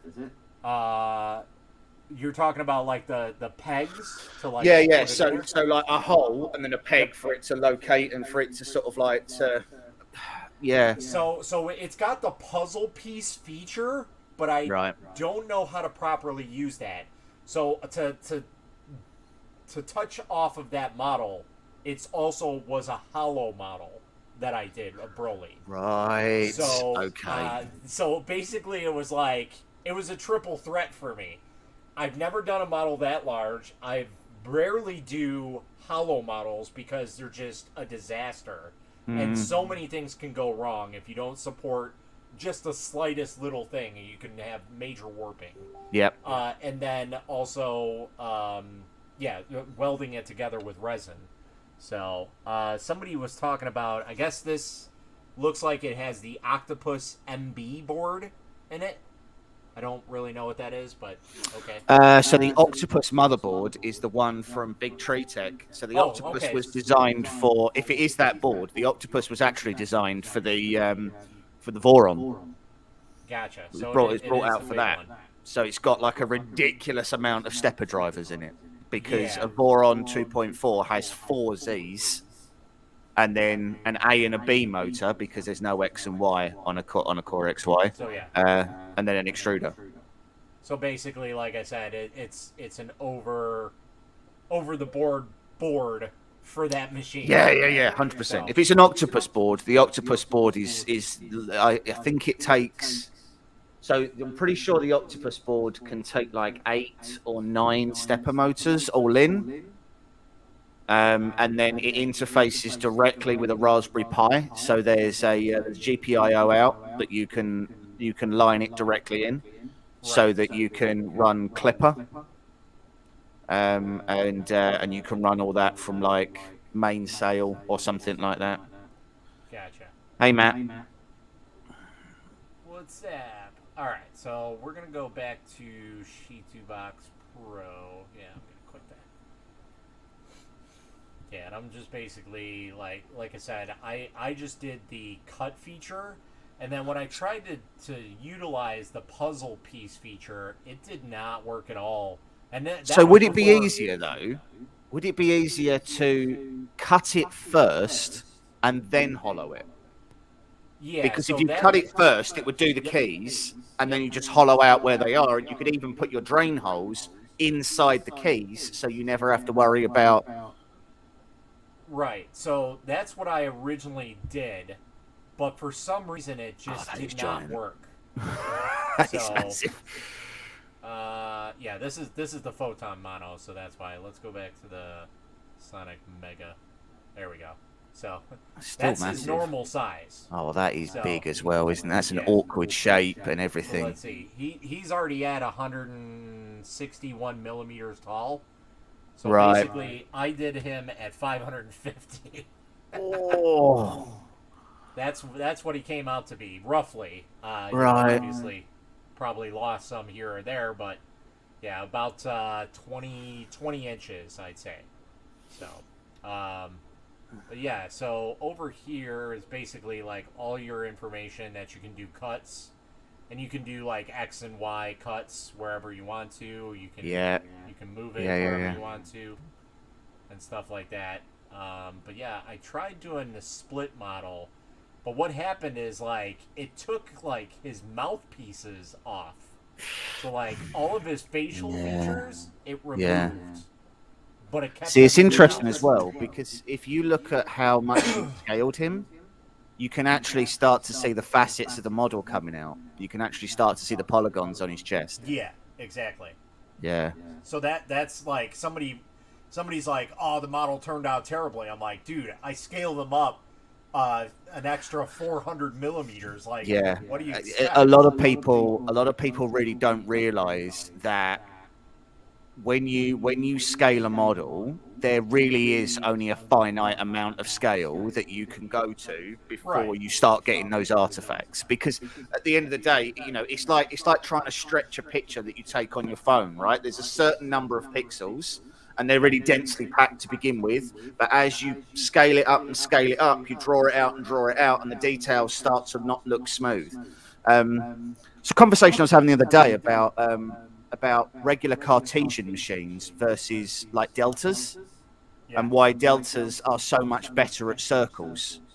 And it's because when you're printing in a Cartesian, you're never printing a circle. You're always printing a combination of a left and a left and an up and down movement, or a right and an up and down movement. Right.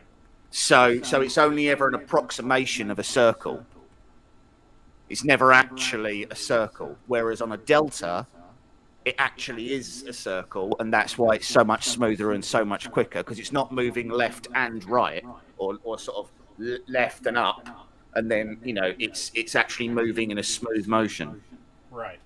So yeah, it's one of the benefits that Delta has over regular Cartesians, and it's one of the reasons why they can move so quickly as well, because they're able to move in all motions at once. It's also why a true Core XY runs better on circles than a normal Cartesian, Right. because again, every movement is a combination of A and B motors, rather than this is X and this is Y, and it moves like that. I don't have that in my Chitu box. Yeah, this is the Pro feature. So you need to have Shitu Box Pro. So all right, so basically I cut all of these models, and maybe I just do the arms. Maybe that's what we need to do. No.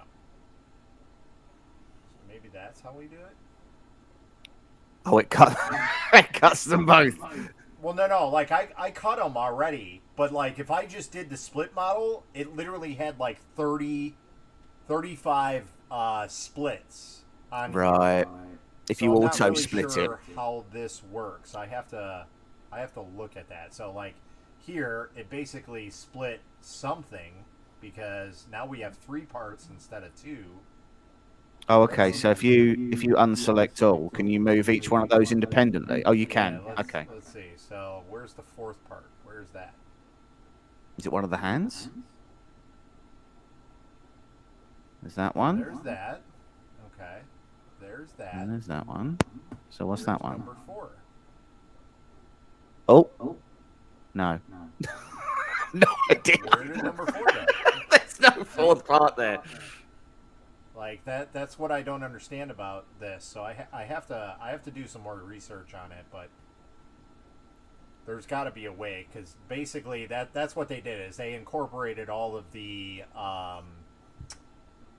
what is that program, Mesh Mixer, basically. Oh, Mesh Mixer. Oh, okay, yeah. So basically, I think the difference all with that Mesh stuff. Mixer is Mesh Mixer you can do what's classed as organic cuts. So let's say you've got a belt, and that belt isn't perfectly flat, but you want to cut around. So let's say his belt sort of starts in the middle, but then it sort of smiles up. In Mesh Mixer, you can do an organic cut all the way. It's not just a flat. These are called plane cuts. So these are on the x-axis or on the y-axis or on the z-axis, and it's just a straight cut straight through the model. In Mesh Mixer, you can actually trace lines, and you can do organic cuts. So you can hide things in the model. So if you look at his belt, for example, you can see that on his torso, in the middle of his torso, he's got that big knot at the front. But it's not a completely flat line because it's rope. Right. In Mesh Mixer, you would actually be able to trace around every part of the rope. I gotcha. So that you can put them together. It's super complicated and it takes ages. And it's why when you see a lot of like a lot of crowdfunding models, they put up the model once it's designed.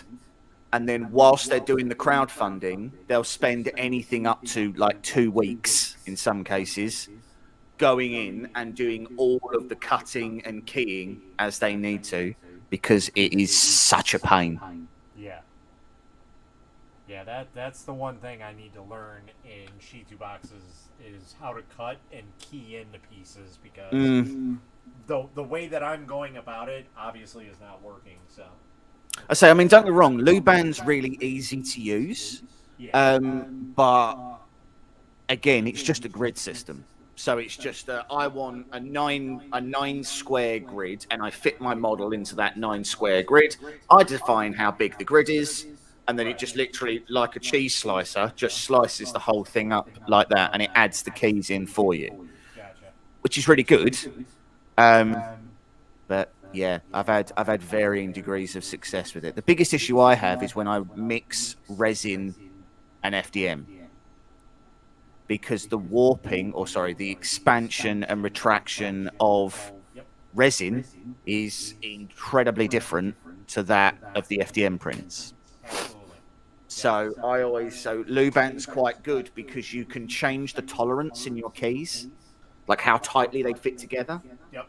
So you can actually give yourself a little bit of play space in the key so that when you put the head on, it works really nicely. You need the tolerance to be 0.2 in Luban, Matt says. So I actually went to 0.4 on some of mine, Matt, because I wanted to give enough space for the expansion of resin, but then also enough space for the expansion of my glue. So I use a 2-part glue, it's an acrylate or whatever it is, and you use like an activator to activate it, and mine does expand slightly, and it's actually pushed models apart in the past. Right. So speaking of like tolerance, this was one of the models. This is the Goku one. Yeah. This is a 2-piece. So this is the base and him. And basically, at the back of his feet are squares that he can set into here. So obviously, with this more or less being designed for an FDM printer, I printed it in resin. So the squares they came out perfect, but the problem is that they came out too perfect. Yeah. So all I did was basically take a cutting wheel on a Dremel and shave down the square on 2 sides. Yeah. So that way he still fits in there, but not to where it's like too loose. Yeah, gotcha. He still fits a little snugly on there. So that's basically what I did with that is utilize that. So what I've done in the past is if I've printed a model that's got keys, I actually assemble it. Jesus, that's huge. I've actually assembled it, and then I've put it into my UV curing station. Right. So I assemble it before I cure the model, and if I do that, then the actual, as it cures, it actually locks itself in to the key, Right. and they'll never come apart because they're like chemically, together. They're chemically bonded. Yeah. So basically, on this model, I cut him here. That's why you can kind of see the line there. Yeah. So I tried to put the resin on there, but like I said, because this shifted a little bit, like it came off the supports, that side didn't really connect very well. So I'm like, all right, let's connect this side a little bit better and go from there. And then his arms came out perfect. Like you don't even see the connection points. No, you wouldn't even know that they'd been joined. Yeah. The only way you can tell is if you know about resin printing and you can just see like how it glistens over the rest of the model. That's because obviously of how smooth it goes on. The flashlight, it's not going to cure the same way as a resin printer does. So it's worth noting that that's actually a really good tip for finishing sometimes. So on FDM, and it's something that's a very expensive way to do it, but a lot of people have done it where if they're printing a car, for example, and what they want to get is like a super smooth finish, so it looks like car paint, then what they do is they'll brush on resin. Resin is self-leveling because it's a liquid, so it then coats it, and then you hit it with a UV light, and you get what looks like a polished, smooth finish. Yeah. So this was like kind of cleanup. I still had to remove a lot of the small supports and everything. Yeah. From his mouth and his hair and everything. But so how long did that take total to actually print then? This was about. Both of these was about 24 hours. So like in total, I'd say like 3 days. That's not bad. No. So let me put it this way, right? So we're printing a Chevy Impala at the moment. That's 600 millimeters long. We've been printing it for. We've been printing that for 3 weeks, and we're 80% done. Oh, jeez. And we're printing on 2 machines. That's insane. See, and I could basically, like I said, I can print his torso and his arms together. Yeah. And that'll be fine.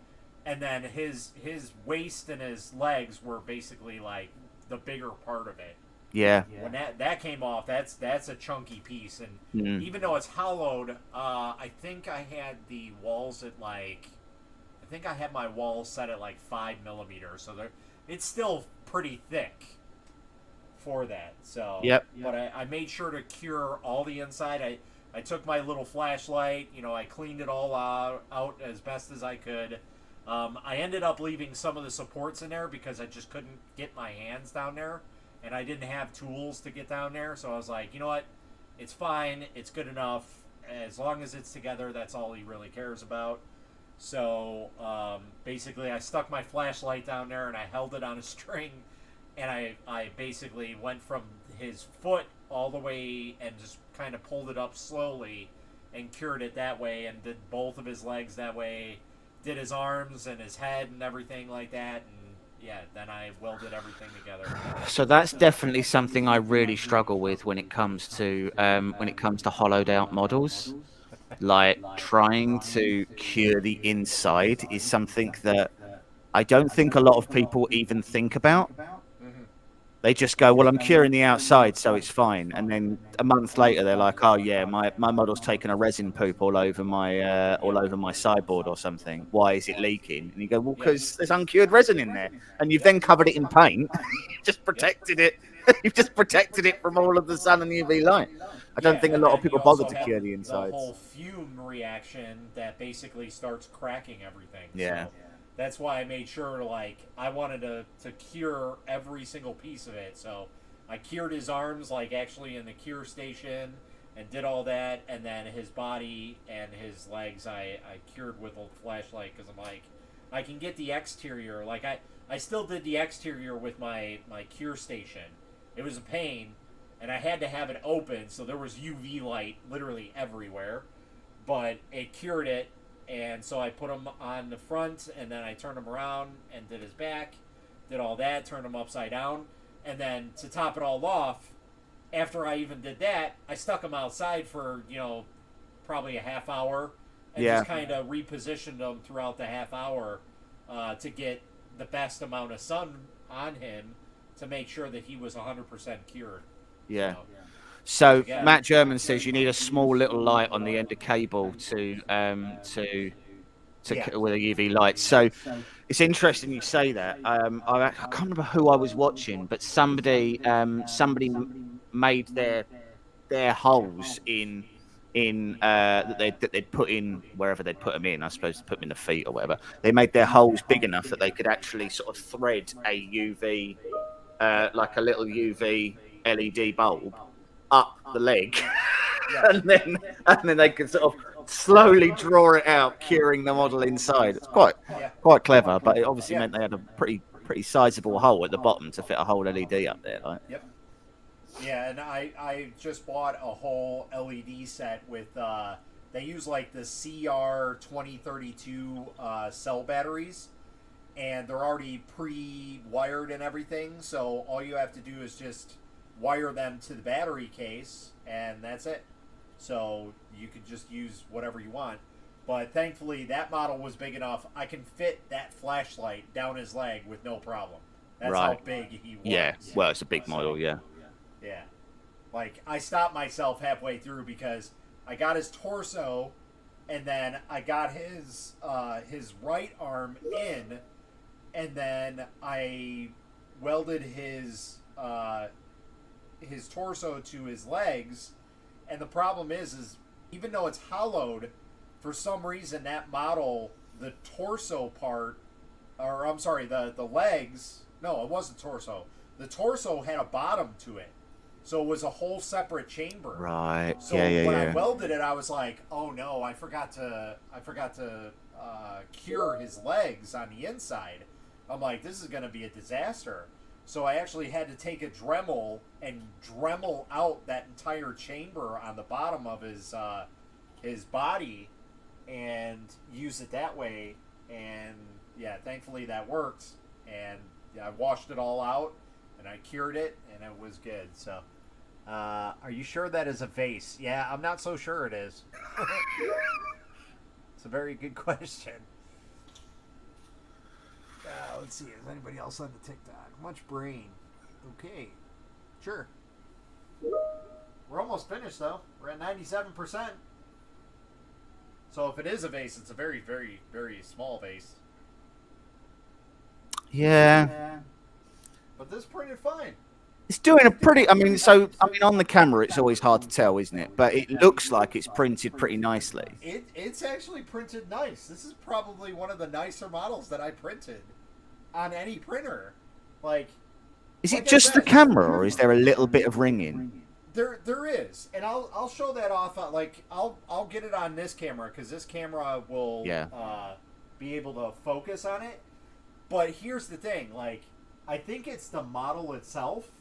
Because there's actually like circulars. Oh, okay. It's not linear. It's not horizontal ringing. Yeah, no. Like you can see the layer lines, but that's just normal layer lines. But they're smooth. They're not like bad. And here's the crazy thing. Like you popped in later. This roll of filament is an Amazon return. I don't know how long it's been opened for, but basically somebody used it. Maybe. I don't know, half a kilo of it, and then threw it in a box and returned it to Amazon. Oh, that's a douche move. It's rainbow filament from Yusu, and this is how it came. Just like that. Hey, everybody. Right out of the box. Hey, Matt German. What's up, man? So, again, Yusu sent this to me. It's an open box. I have a whole other roll of that, and then I have, like, a package of, like, 6 small 250 spools that are like their silk filament, and yeah, it's printing perfectly fine. Yeah, it does look nice. Yeah, my only guess is somebody printed something like this thinking it was going to come out as a rainbow color when that doesn't really work. Yeah, so this is something that so Jerry did a really decent one on this on his channel, to be fair, where he did that really giant, he did like a Harry Potter castle or something, I think it was. Yeah. And when you're doing big models, those rainbow transitions show up really well.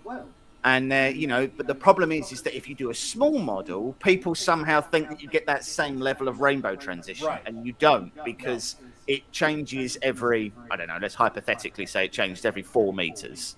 Yeah. If you don't use 4 meters worth of filament, Exactly. then it doesn't Case change. in point right here. Yeah. This is rainbow filament, and this is just green. This Yeah. entire print.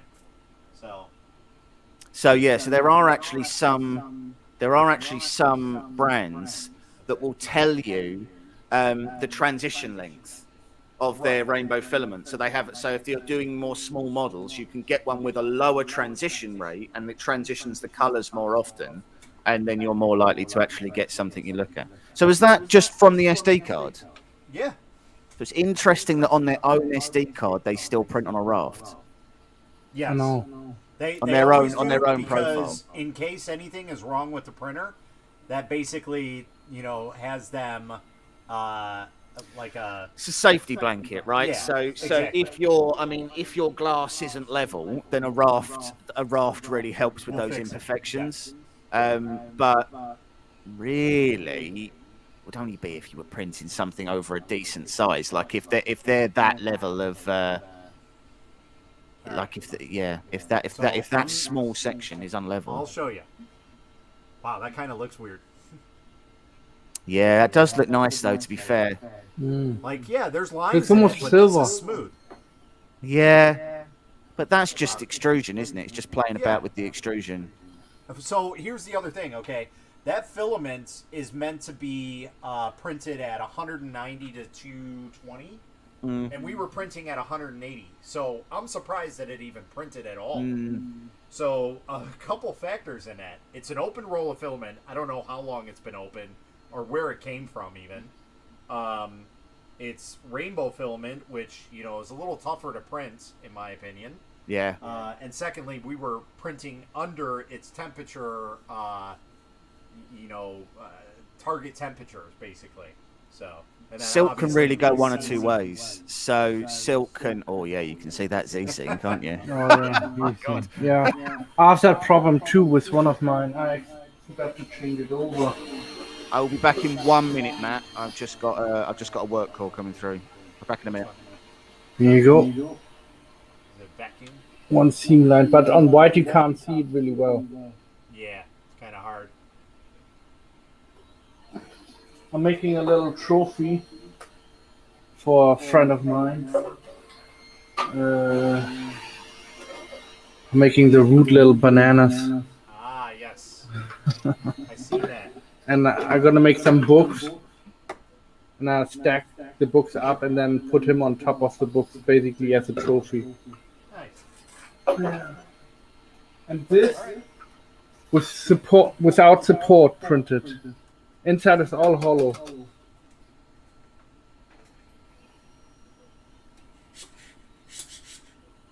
Came out really nice too. Nice. No support at all. Everybody nice. Yeah, your model came out pretty nice. Yeah, the raft came out not too bad either. So it's got a weird coloring, like Silver. Is it coming out like silver for you guys? Yeah, for me too. It's actually green. I don't know why it's coming out like there's something up with the color on this camera. I gotta take a look at it. No, it's nothing wrong with your camera. It's the light reflection of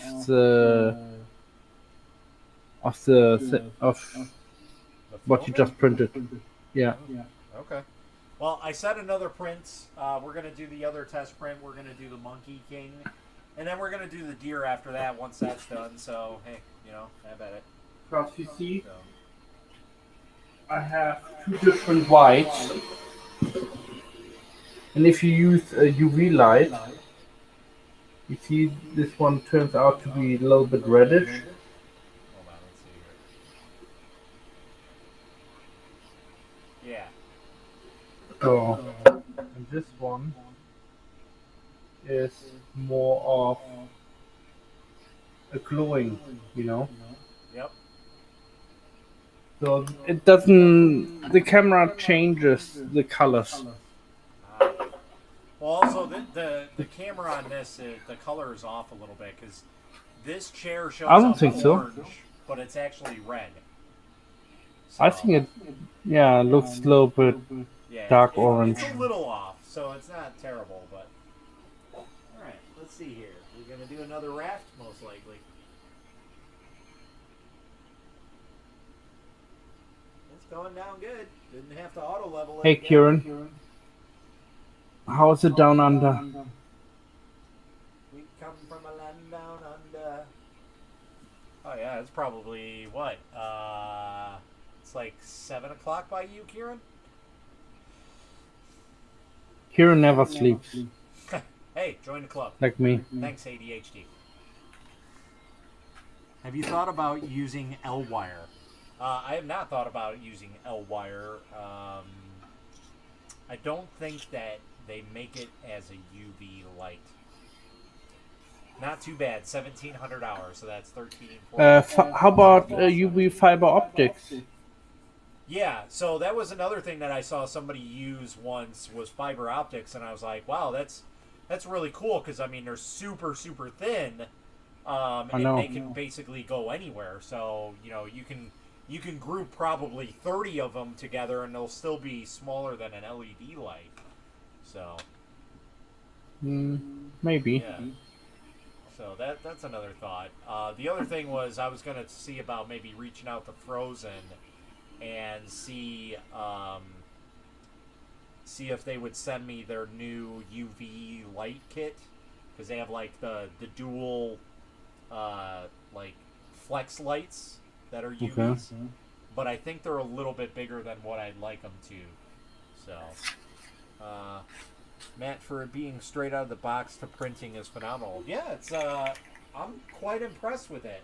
Mingda has definitely stepped up their game from the previous model that I had, which was the Mingda D3 Pro, which is now called the Rock Pro, and I was just not thoroughly impressed with it. Like, it was a good machine, but it's just that it had its ups and downs.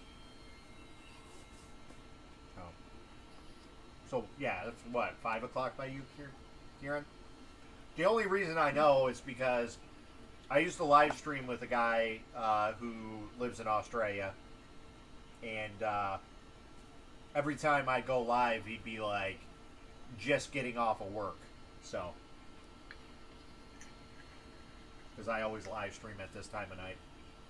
Which I'm surprised there's 11 people even watching. Really? Yeah. I thought more. 6 on YouTube. Nice. I can't sleep when I'm going through 100,000 in quarters. Or $100 in quarters. How's printing going? Printing's going pretty good. We got our first test print. We're doing our second one. We'll do our third. And then we'll throw big prints on there. We'll go big or go home. I just got to find out what prints we should do. You know, maybe we'll do that. Let's go and look on Thingiverse. Let's see what we can print that's kind of big. Something maybe that's useful. Oh, we could scale up like a Pikachu. Yeah, I just printed out the ornamental Bulbasaur. Yeah. Oh, show you. Comes in 2 pieces. Could do something cool like that. It's really nice. Oh, you know, we could also do I've been wanting to do a Casey Jones mask. I can find one of those. Oh, that's kind of nifty. I like that. I think I might have to print myself some of those. Stackable Oh, storage Halloween, I cans. was printing this. Oh, nice. What is that? It's from the video game Halo. It's called a flood. Those are basically the creatures what pop out when you shoot at the pimples. They're like everywhere, like giant pimples that look like pimples, and when you shoot at them, they pop, and then all those creatures come out and start chasing you. That's crazy. Yeah. What can we print? And the first Halo, they were really scary, I think, when I first played it. I've been younger than 2 at that time, but Yeah, I can't say I've ever played Halo. it's a good game. I was in Halo 4, 29th place in the world in the competition what they had. Here, let's see if there's any upgrades for this, because this has been out for a little while. I doubt it. But worth a shot. Let's take a look. Switching just horrific on Thingiverse. Yeah. What you looking for? Any specific? No, I'm just looking around. Just seeing what's here. Mingda D2, D3. Yeah, that's a travesty, those printers. Mingda X axis. Oh, this has got to be for a different printer. This can't be. Yeah, that's definitely not for the Magician. The Magician's on a different level altogether. Oh, there we go. There's the other filament holder. So we can print a secondary filament holder and have 2 filaments, even though it's a 1N. We could technically probably set up a 2N on that. That would be an interesting modification. Just put a Y splitter on there. Let's see how that goes. Alright, you're going to bed. Good night. Thanks, Matt. Alright, bud. Bye. Have a good one, Mike. Mingda 3. Let's see. Red plate. Oh, that's kind of nifty.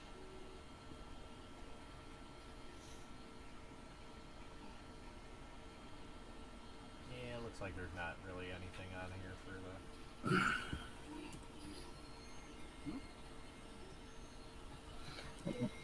I have a new lamp what I'm designing, Oh, yeah? and I gotta put it in the resin printer, but I should be able to use no supports on it. Oh, God. The only thing what I'm worried about is it gets elephant foot on the building plate. Yep. But if I put then supports on the bottom, I have to put a skid on. Otherwise, you have all those little tiny pellets stuck on it, and they're really hard to get off. I mean, if you have the skid on, you just take a sharp knife, get the edge up, and then slowly wiggle up and down, down, pushing deeper, and then it just goes slides off Right. for me. So skids I like. Do I say it right? Skids? You know those little... I think there's a more technical term for it, but I understand what you're talking about. They look like skis, Yeah. but wide. Yeah, skate. You know? Skate, I think, is its name. Here you go. That's a nice skull. Chargeable. I could use a new one. Everybody's into the Squid Game. Yeah, no, that's so much of that stuff. I find it terrific. Yeah. That's what sells. I know. Sadly. People like gore and misery. Yes, they do. Probably because they don't have enough misery for themselves. I agree.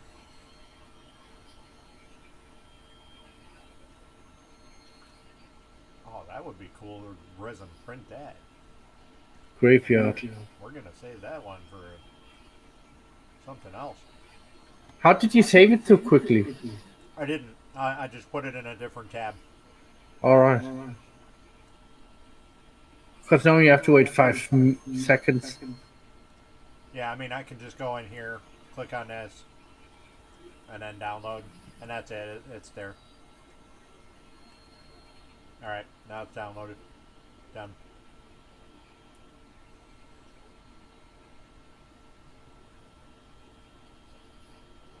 Okay, V1, that's a nice tank.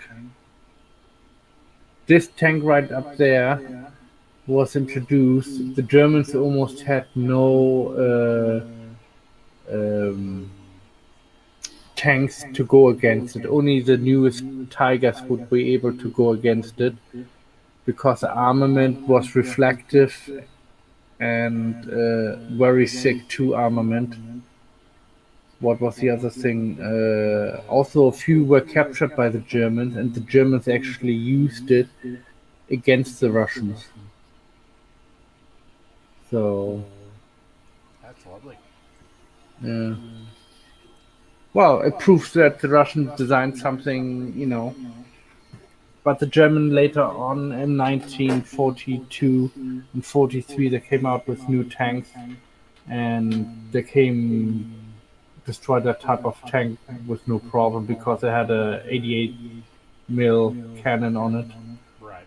I mean, the 88 mil was unbeatable in tank warfare Let's in see. the Second World War. Somebody's asking, do you know the program that converts 2D pictures into 3D? Lithophane program. Well, yeah. So technically, the closest you can get to that is a litho. A relief program. But if you're talking about like, if you took a picture of me and wanted a 3D model out of it, that's a little more complicated than just throwing it in a program. Because you need to have from every angle. Pictures, and you would need to know somebody that knows how to do that. Inkscape. I believe Blender you can do it. You can take different types of photos, like all around you, if you want to make a body. Yep. So somebody have to go around you and take pictures from different angles. Yeah. And then you have to go in Blender, I believe, and then put it all together. Oh, speaking of that, I will be getting a scanner. Oh, nice. I want one. Carl. I think it was Carl that. Yeah, he won one. Revel Point. Yeah, he won one, Carl, I believe. Yeah, Rebel Point is sending me one. So. Yeah, what they called, not touch. Blink? No. I have some kind of funny name to it, but really short name. But seems to be pretty good, what they showed off so far.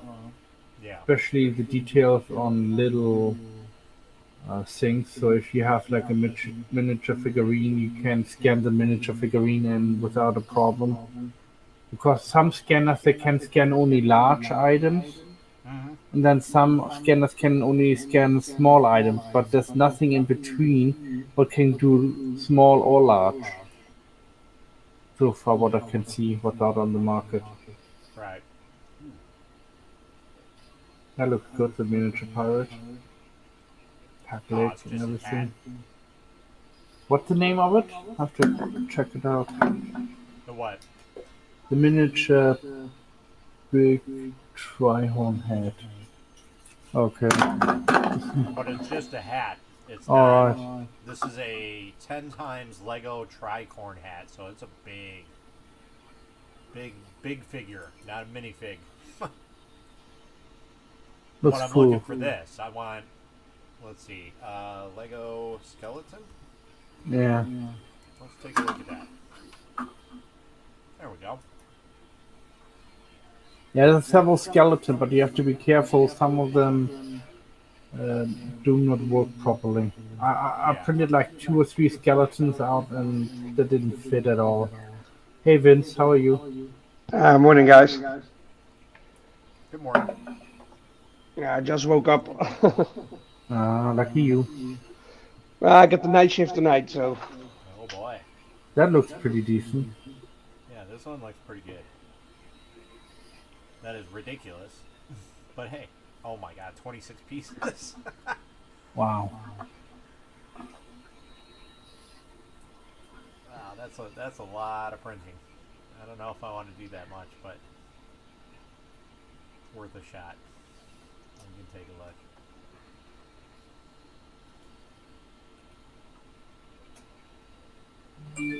I have been wanting to do like one of the Turbillions. I think it's made by Clock Spring, if I'm not mistaken.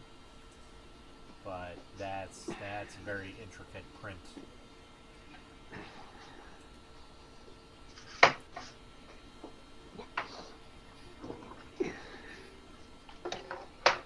That's cool.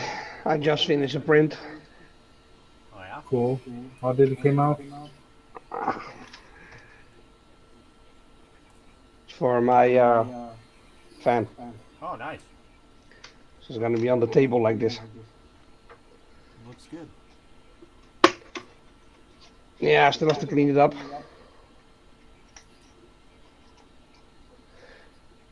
Because of my other PC, of course, my water cooling, everything just broke. Like, I took the fans off because these are still good. Corsair fans. Right. Yeah, so what basically happened with my PC was my motherboard died. I know. I heard. I think it's somewhere in the SATA drivers. Ah.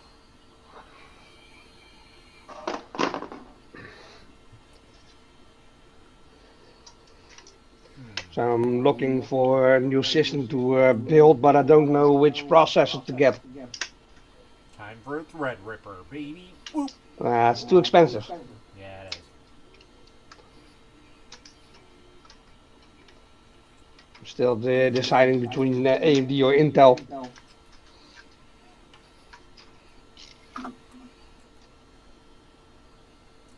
Well, I am an AMD boy. Yeah, and cheaper. Yeah, it is. Yeah. I used to have AMD, but all my laptops have now Intel in them. But that's I only got a good deal on them.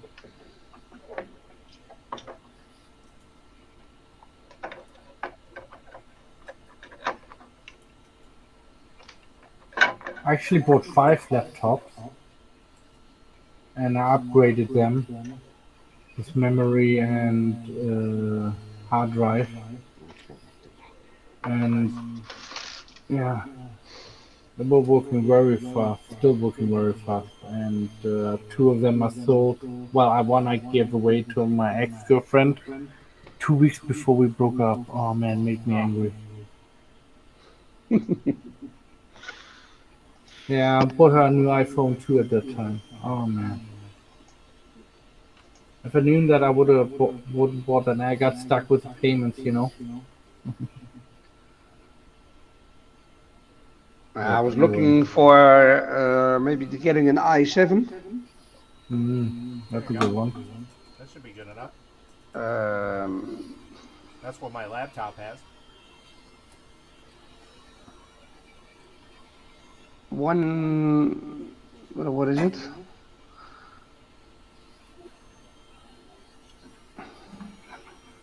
$11,700K, 16 gigabytes of memory, Corsair water cooling.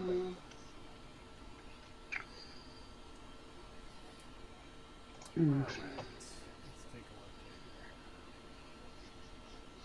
look here. Why can't I find it? 16 gigs of memory for about almost 900. It's not too bad. No, and the hard drives and everything I don't have to buy because I just bought them brand new.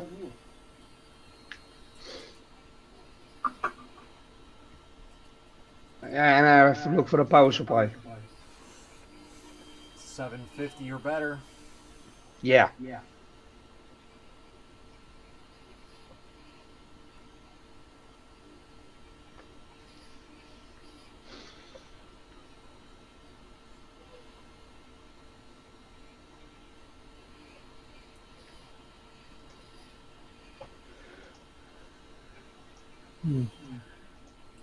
A lot of part on that skeleton.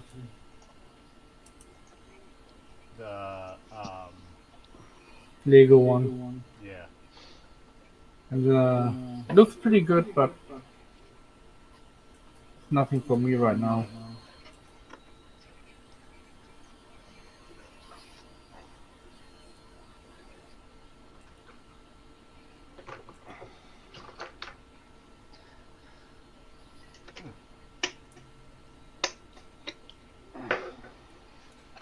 think we're gonna end the stream here in about 6 All right. minutes. I mean, I can always pop back on for a little bit, but we'll at least end this stream in 6 minutes. So.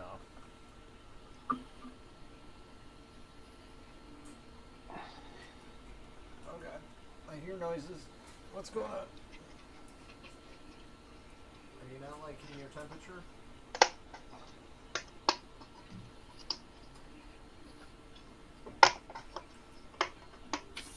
What you printing, Vince? Anything? Yeah, I'm working on that fume extractor for on the table.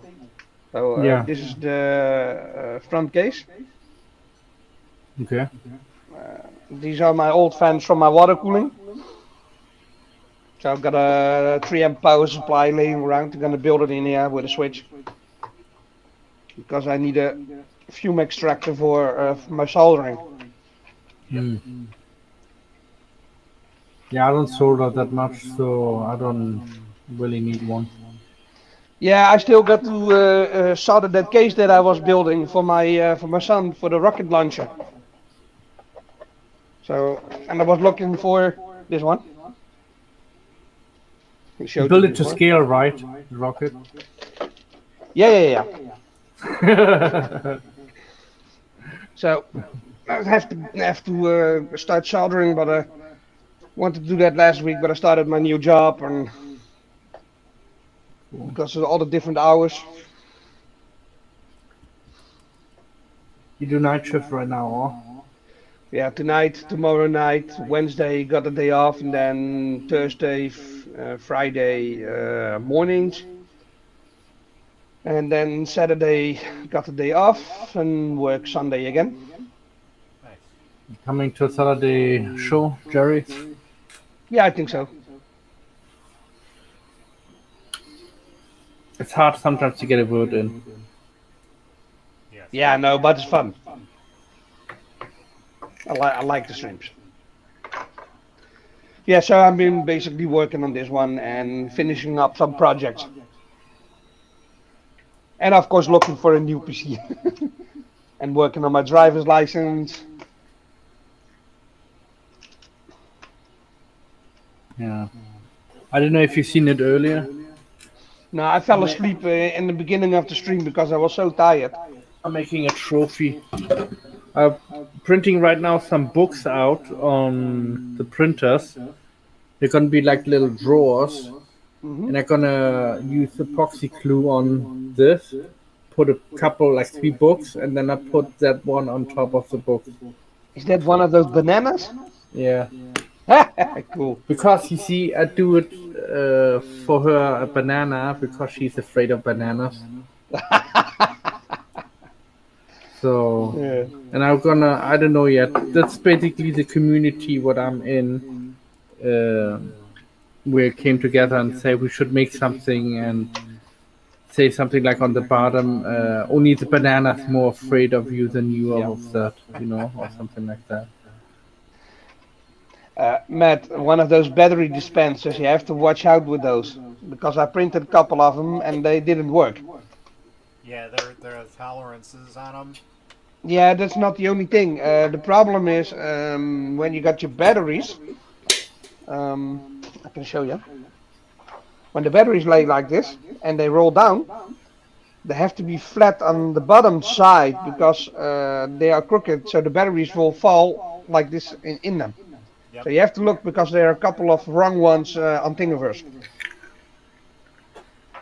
Because I printed a couple of them. Yeah, I printed a few of them and I didn't have no luck finding a good one. Yeah. My batteries kept getting stuck in it, or I had to make it, instead of 100%, I made 101% or 2%. Yeah, I printed them and they basically fell out of them and fell down. So I have to take a look to build something else because I got 6,000 batteries in a couple of days ago. So I really gotta save up for a spot welder. So I can start building my battery banks. Yeah. That's basically it. Not too bad. Oh, I'm thinking about to order a whole bunch of any cubic resin Yeah. because it's right now on special. I can get it for like 20 pounds. No, hold on, let me check. 20 pound, I think was it Wow. for a 1 liter bottle. Still trying to get a printer from them. I haven't reviewed any of any cubic printers, and people keep asking me for them. Yeah, 90 pounds 54. I haven't had an any cubic since the original Photon. I might be getting one. I'm not sure yet. Did you ever had a Prusa? Yeah, I'm getting a Prusa also. It's on its way.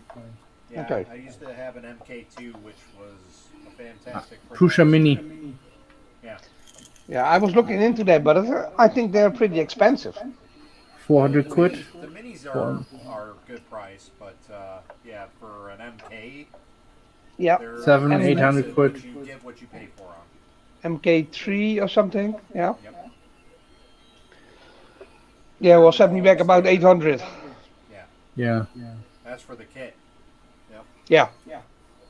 you have to assemble it. But for 50 quid more, you get it assembled, or 100 quid more. Yeah, it's 100, I think.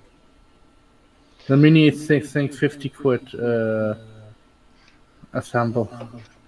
And I was also looking for one of those devices that you can put filament in, like what's it called again? Pellet something? A pallet, Yeah, yeah. Pallet Pro. Yeah, I was thinking about getting one of those. There you go. Maybe creating my own filament rolls with different colors. Yep. That's a good idea. You Yeah. can have a rainbow filament. The thing is, Yeah, I need to yeah, have exactly. lots of colors. Oh, good by the way. I have I to want to order make my a rainbow. true colored lithophane, and I think the technology is soon here, but if the pallets improve, because I do have some of them have problems with clogging, that the wires get stuck in the tube. I don't know why. There's several different brands out there, I see. It's that usually happens when you have different filament brands. So Yeah. Especially if you want to design your own roll filament, use only one brand of filament. Yeah. so anyway, Anyway, I'm gonna end the live bye, stream, everybody. guys. And that's pretty much it. If you guys want to still be on, I can head back on for a little bit. No, it's okay. Chit chat. So, but thank you guys for stopping. Thank in. you, Matt. Hope you guys enjoyed the machine. It's doing pretty good. Seems so pretty far, good, yeah. Yeah. So until It next looks time, nice. guys. Happy printing.